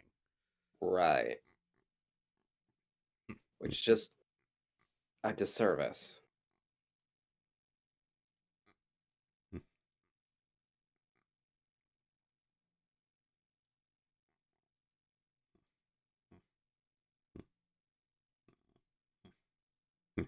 That is a literal evolution. Actually, this is the evolution of a guy in a Gatomon suit. No! Enough with the Gatomon suit. I saw enough of that looking for Michaela's gifts. Oh no! Like browsing through AliExpress looking for Digimon stuff, and it's like, okay, figurines, plushies, plushies, a very, very disturbing mouse mat, figurines, plushies.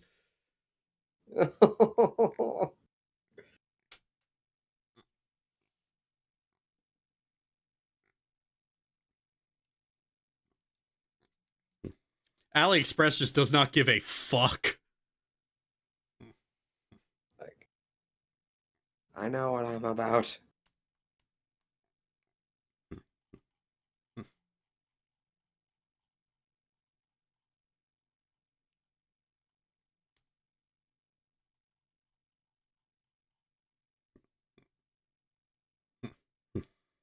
It's a good movie idea. The movies that have like the boy, you are the man of the house now scenes accepted in the movie. It's on the kid's perspective and how much this affects them.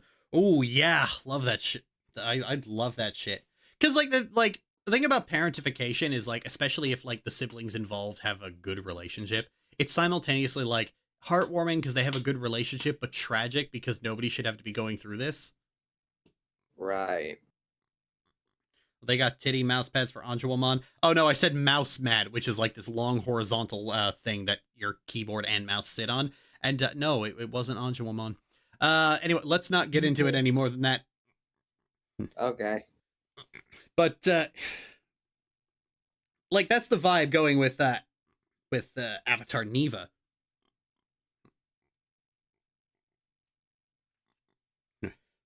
Like with Avatar Neva, it's just really good. It's like parentification, but there isn't really resentment, and as a result you're just watching them deal with it. It's presenting a problem, and then you putting characters in a not good situation and then watching them deal with it. Right. And unpacking the concept by watching them deal with it. Somebody complained to me that Avatar Neva was like romanticizing parentification, but like it wasn't really. It kind of just presented it as, this is a thing that has happened in our lives. It's something we have to deal with.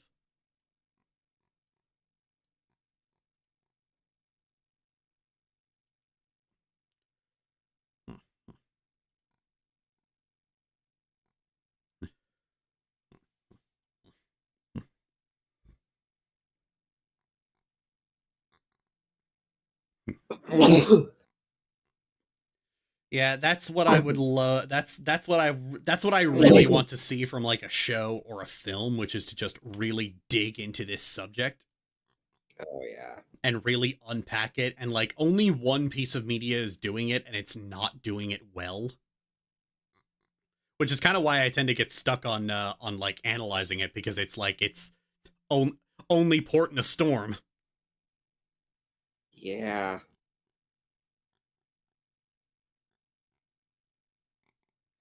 Now, what was it I said we were going to get into after all of this?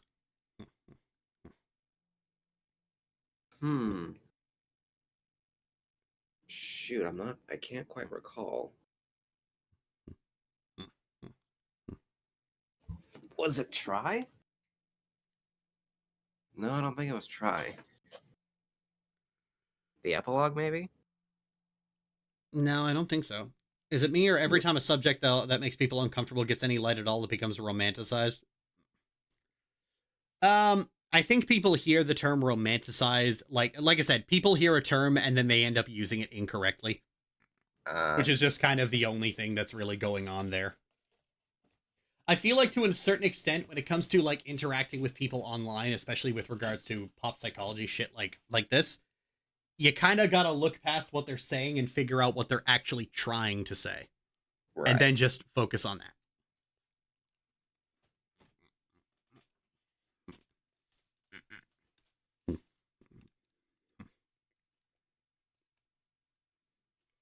In the kingdom of the blind, the one-eyed ship post is king. Yeah.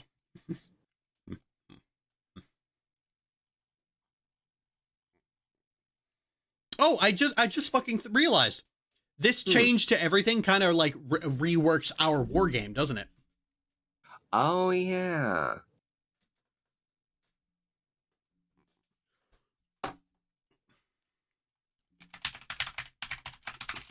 Is there a DNA Digivolve chart of like... Oh, okay. Oh, I found something interesting. That's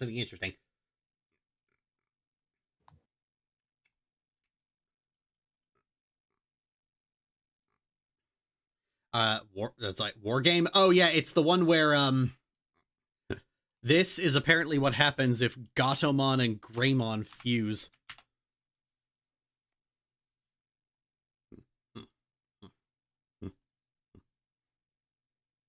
It's in chat, honey. Oh shit. Oh wow.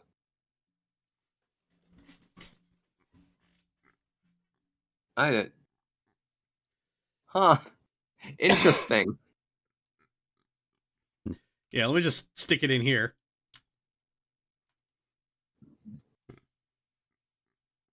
I don't even know what this Digimon is called. I just found it on a chart somewhere.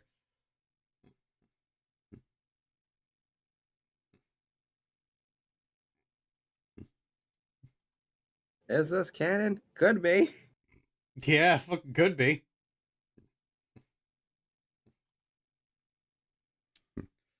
That is certainly a design. Weren't you working on a fusion of like War Greymon and Anjumon? Yeah, I don't know. I don't think I finished it, but let's see. Ooh.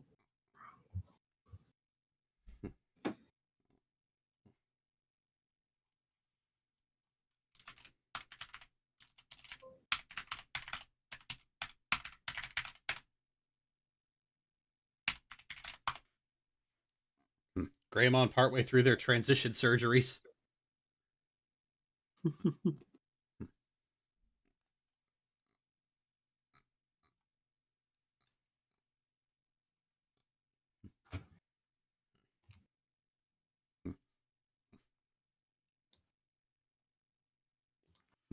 I feel like, yeah, so like, obviously with our war game, instead of, oh yeah, oh fuck, here it is. Fuck, I'd forgotten how fucking cool this concept was. Like, isn't the bow literally attached to the arm? Yep, it's part of the gauntlet. Man, that really changes how you hold a bow, doesn't it? A little bit.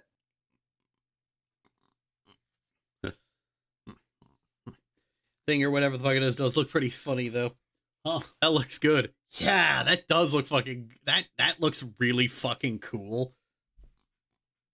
You got, like, the full toga robe going on. Oh, yeah. And, of course, the Be Not Afraid wings. Angel of Wrath. So, yeah, this would be the thing that ends up, like, fucking going after Diaboromon. Nice. Somebody referred to, like, that it's like, oh, yeah, this is totally supposed to be Diablomon, but the people who dubbed this weren't entirely perceptive. Okay, no. Fuck you. Diaboromon is fucking great. Oh, yeah. It's like how Gatomon's original name is Tailmon, and it's just like, oh, great. And then the dubbing team was like, cat. What's the Spanish word for cat? Gato. There we go.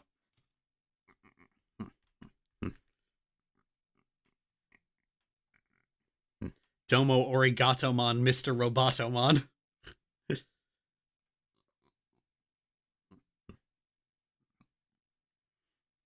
Wings closer to Be Not Afraid than Be More Afraid. Yeah. Honestly, I think you could probably go a little more biblically accurate angel with it. Probably.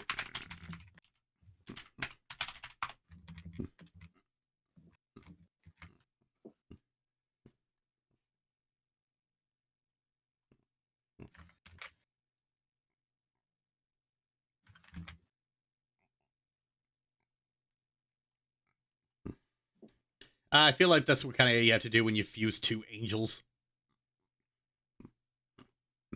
Let's see. Winged angel dinosaur.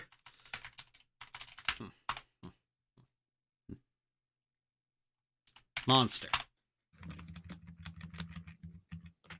It's just like a pterodactyl and shit.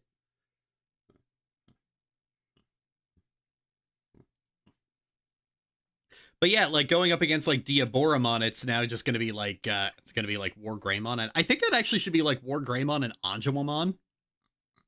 Oh, yeah. Like they try with Magnadramon at first, but of course, like two of them getting up close is not a great idea. So like she just goes down one stage and starts fucking firing from a distance. Oh, yeah. That's the good shit. And then they fuse and just both end up just like fucking shooting with arrows.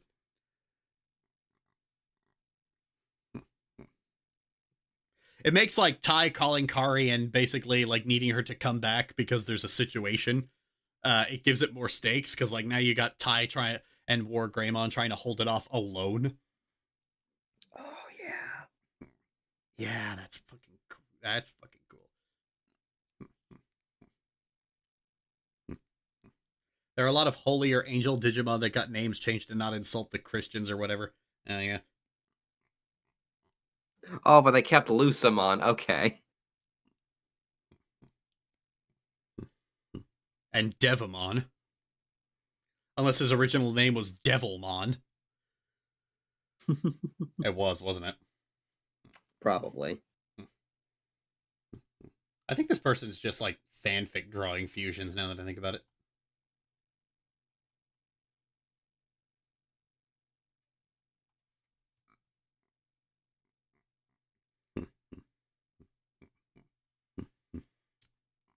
Doesn't Greymon have his titty cannons? No, that's Metal Greymon. We could give him the titty cannons. Possibly. He pulls the like friggin' Holy Greymon here pulls the arrow out of their chest.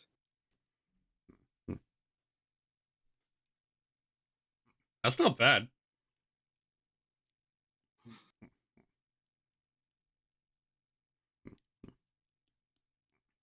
Pulls it out of the chest, Kingdom Hearts style.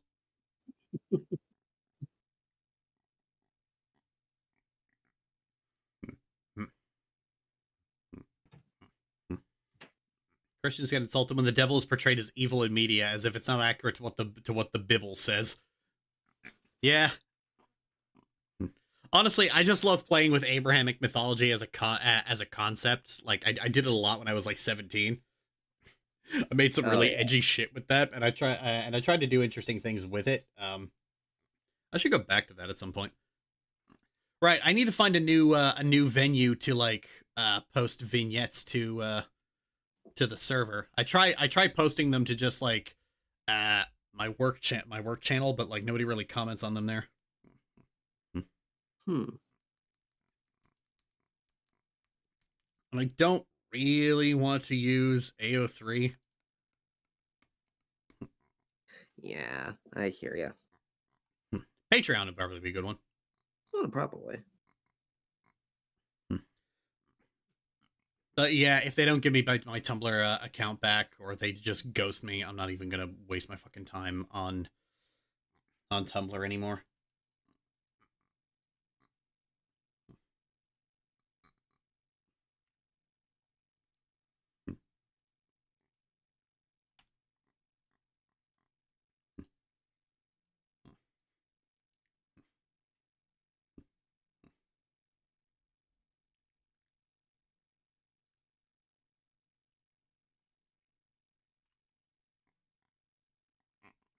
I just like the change from Omegamon to Omnimon because of the duality theme that they have with the Royal Knights. What? I honestly think don't they make like 18 different versions of Omnimon at some point? There's like Omnimon and Omnimon X, but like that's like in terms of like different versions, that's the one thing I can think of. There are other Royal Knight Digimon, but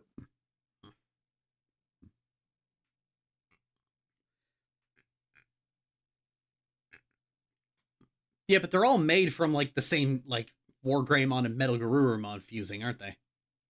not that I don't know if there are any other fusions like that. Ah, okay. Let's see. I don't know. I read somewhere apparently that they'd overused the concept to an absurd degree. This has been a very fun experiment. Oh yes. It's always fun when we get into this conversation. I just wish I had more of a concrete idea as to what I'd want to see like the other characters do, but like I don't really think about them outside of like Tai, Kari, and maybe Mimi. I hear ya.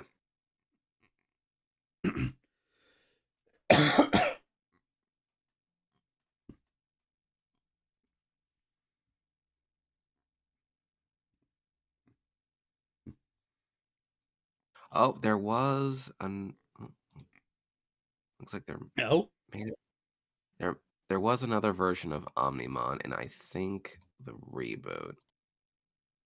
Well, yeah, we saw that in like the first episode. No, it was this one. It was another one. Bro, that's just a fucking Power Ranger. These things just look like I don't like these ones because they always just end up looking like Power Rangers. Like, guys, get back to like this. You know, it's the same problem Pokemon's been having. Too many fucking humanoids. Get back to the monsters. Oh yeah. This is why I went with Magnadramon instead of Seraphimon. Right. Oh, sorry, Ophanimon. Magnadramon's just cooler. It's a big pink winged dragon, which also has the Be Not Afraid wings.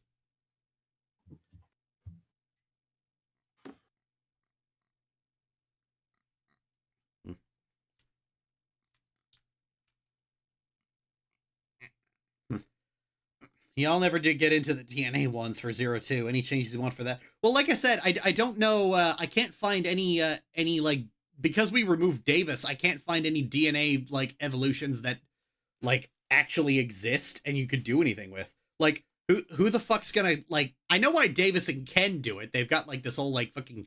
They've got this whole like weird thing going on with their like rivalry and then later friendship. So yeah, that it makes sense why their Digimon end up fusing because of the whole working, hey, let's work together as a team thing. But like, out of these 5, who the fuck's gonna do that? Right. Like maybe freaking Kari and TK, but that's it. Possibly. I feel like this is something Digimon does a lot of, is that the first time they introduce a concept, they really they use fusion the same way Steven Universe does.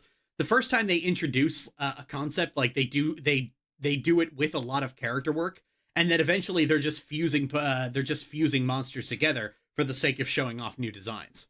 Right.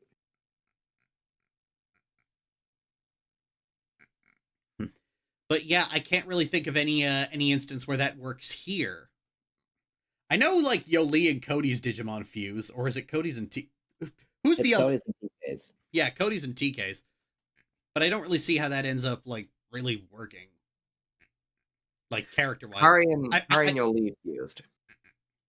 Oh, really? What do they make? They make Selfie-mon.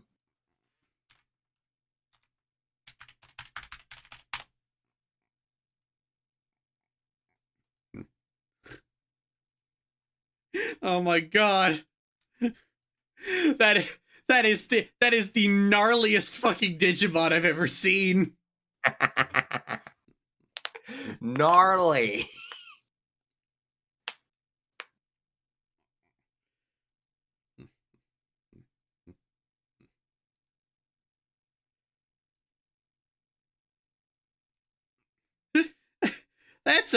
That is a chicken boy with Gomamon's hands.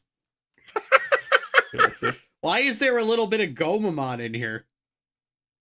I'm not sure.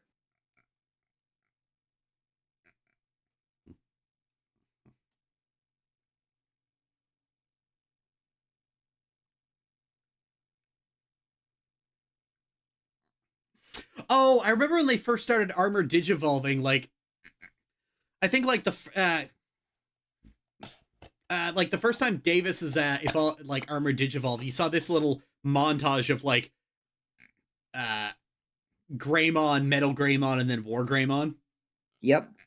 And then like when the others did it, it was just like you got like a little bit, you see a montage of Angemon and Magna Angemon, the same with the others. But then the first time Gatomon does, because like she only has one other form, it's just this long pan of Angemon like smiling at the camera rather awkwardly.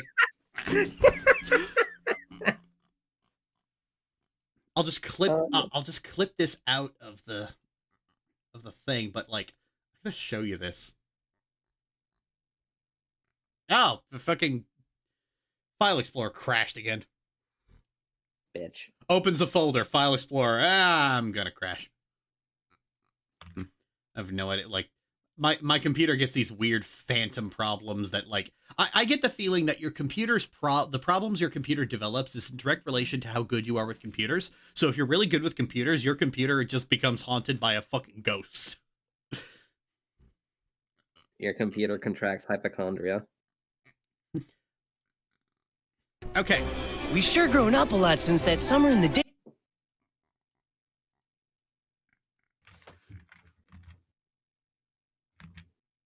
Okay, here it is.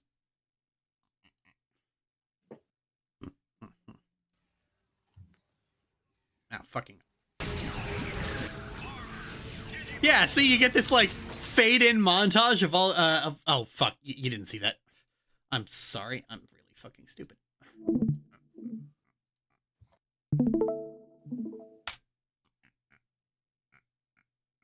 So you get this to fade in like this.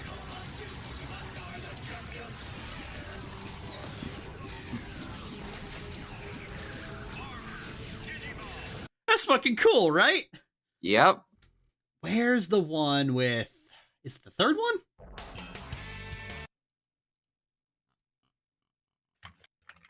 Oh, yep, there we go.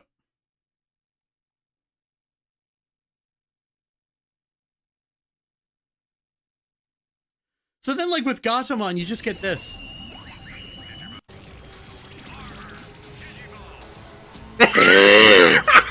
It's like really awkward sliding because they only had the one.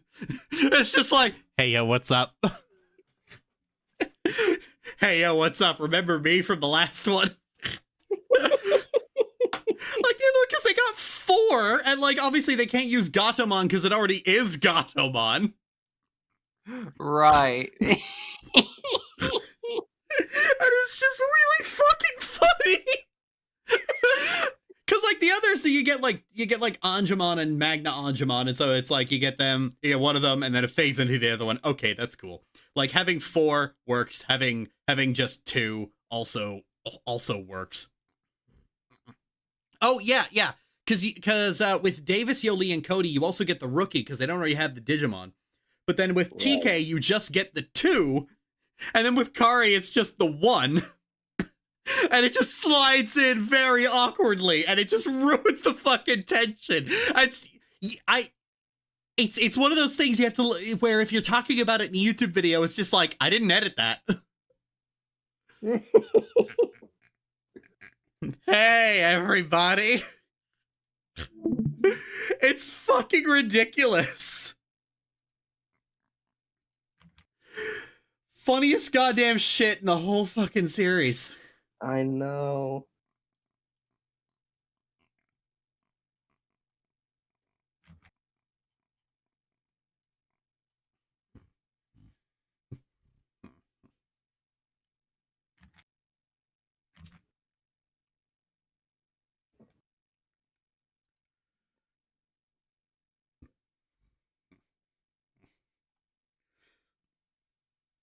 Anjouamon pogs at the camera as Gatomon egg evolves.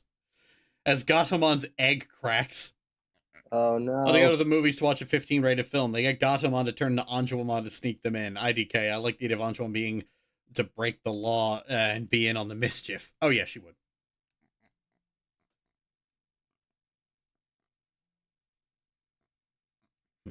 A Digimon wearing normal person clothes.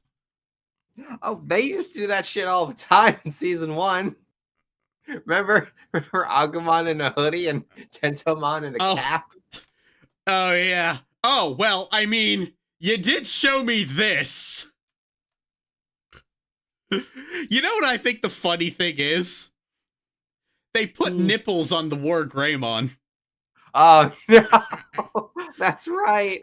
Making the mother of all omelets here, Ty. Can't fret over every digi-egg.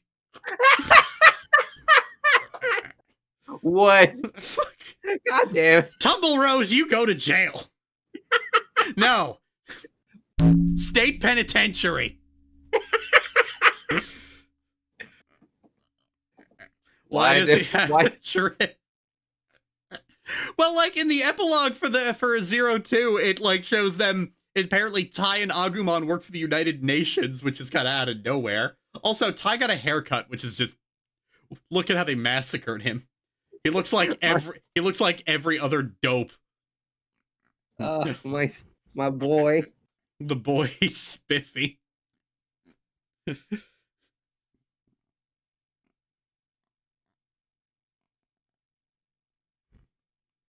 Why won't you die, antivirus son?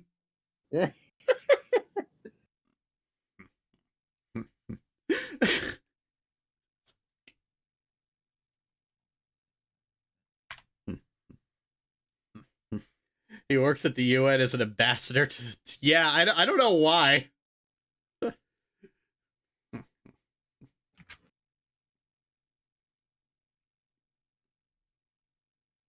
What was the version of that joke I made earlier? You know, like the Digimon pun of nanomachines, son. Fuck, I don't remember.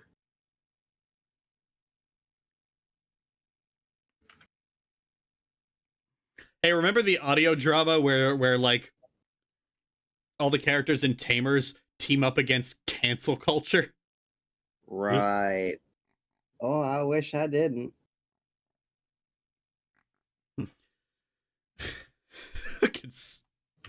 I'm sorry. Oh yeah, there was this weirdly conservative fucking audio drama. Hang on a second.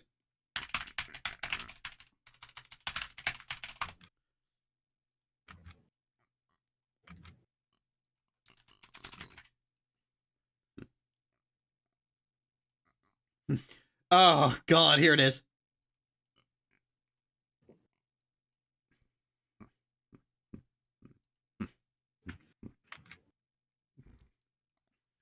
Oh fuck.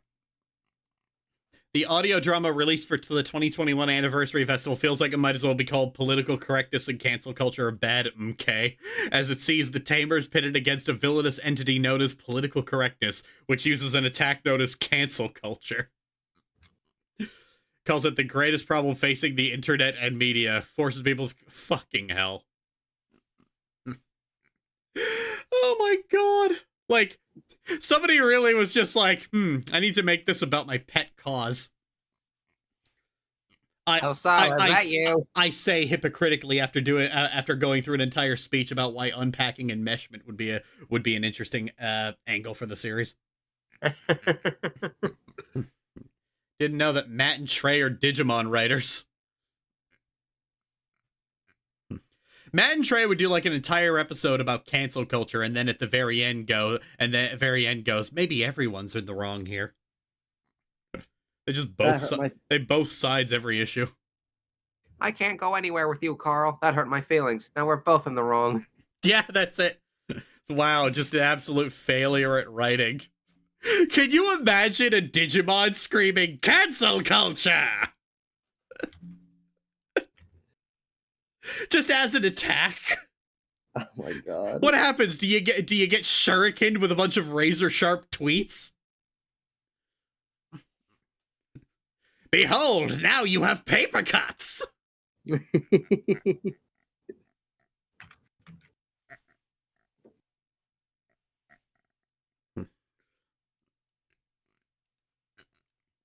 Dies of cringe.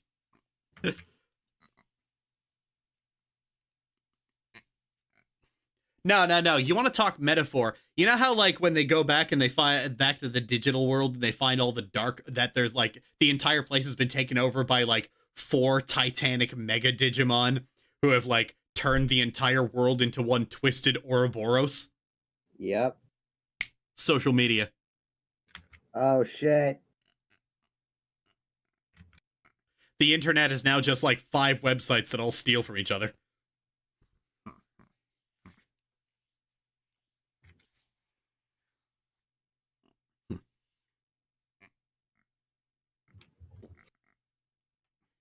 Piedmon's Instagram.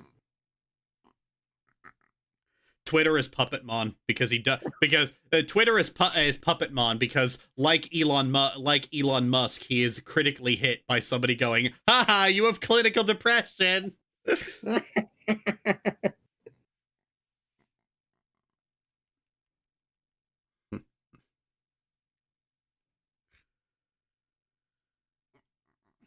Haha, you have clinical depression, and he dies.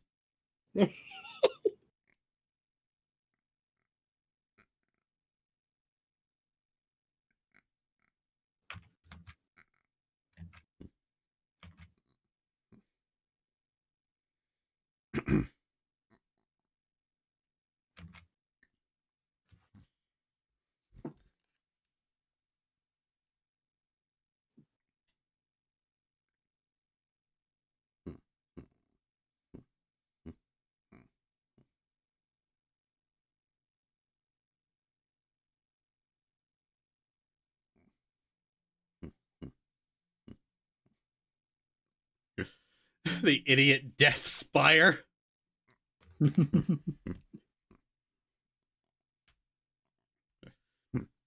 a Pokemon be the dark web? No, that implies the dark web has any, like, real actual power. Oh, yeah. Discord is for Patreon-only members, right? Yes, you need to be a patron to get in. You don't get kicked out if your pledge lapses, but the only channels... Hello, CD. Hi, Coco. The only channels you have access to under those circumstances are the administration to see the server rules and announcements.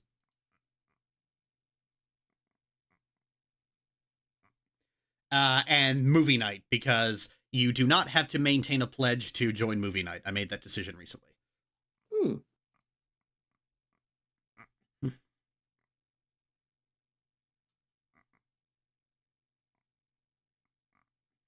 Yeah, here we go. Movie night is now accessible to everyone, even those whose pledge status has lapsed. So if you want to watch new and weird movies, then by all means, hop on in. Yeah. Since my Tumblr's been shut down, everybody, I'm on you can find me on Patreon.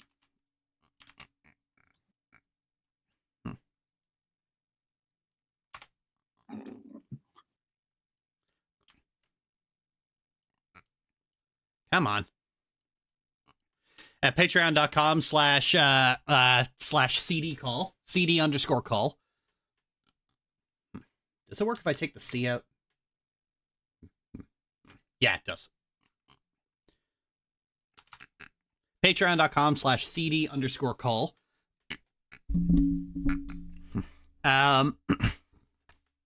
The server's got basically a lot of shit, a lot of stuff going on in it.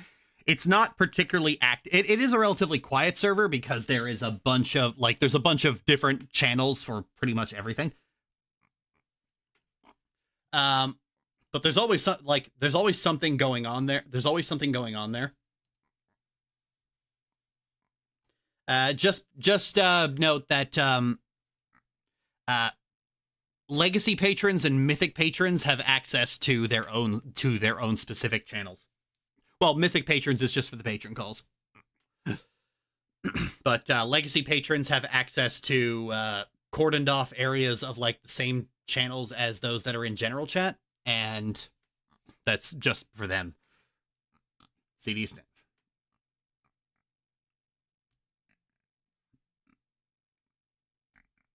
Are you interested in more niche social media? I'm on a trans-only site currently. How do they enforce that?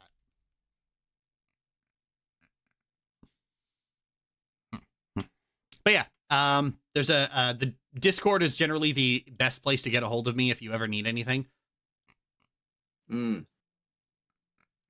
It's moderated to the best that one person can, that one or two people can moderate a Discord server. It relies very much on user reports. There's a mod request channel and everything.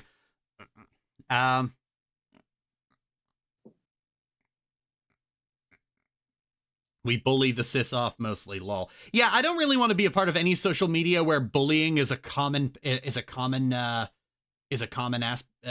that goes on there, because guys, I get harassed by a lot of trans people who think they can suck up to conservatives and get stuff from them. So yeah, I don't want to be no, it's not a Mastodon. It's yeah. If you're just banning cis people automatically, then by all means. But if it's just harass people until they leave, no, I don't want to be a part of that. Absolutely, nobody in their right mind should want to be a part of that. I don't care if it's only trans people. I've met way too many trans channers in my time. But yeah. Patreon's probably the best place. If you want to support me, Patreon's the best place to do so. Any version of supporting me is not as good as making a $5 pledge and maintaining it for as long as possible. That is the best way to support me, is to join Patreon, pledge $5, and maintain it for as long as you possibly can.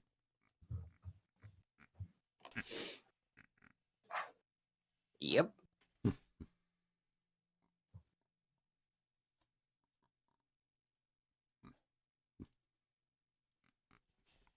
Everything else from Twitch subs to YouTube memberships to even super chats, I have to split all of that with other platforms. I do not have to split it to the same degree as I do with everything on Patreon. Patreon only takes 5%. Whereas if you give me a YouTube membership or a Twitch sub, YouTube and Amazon take 50% of that.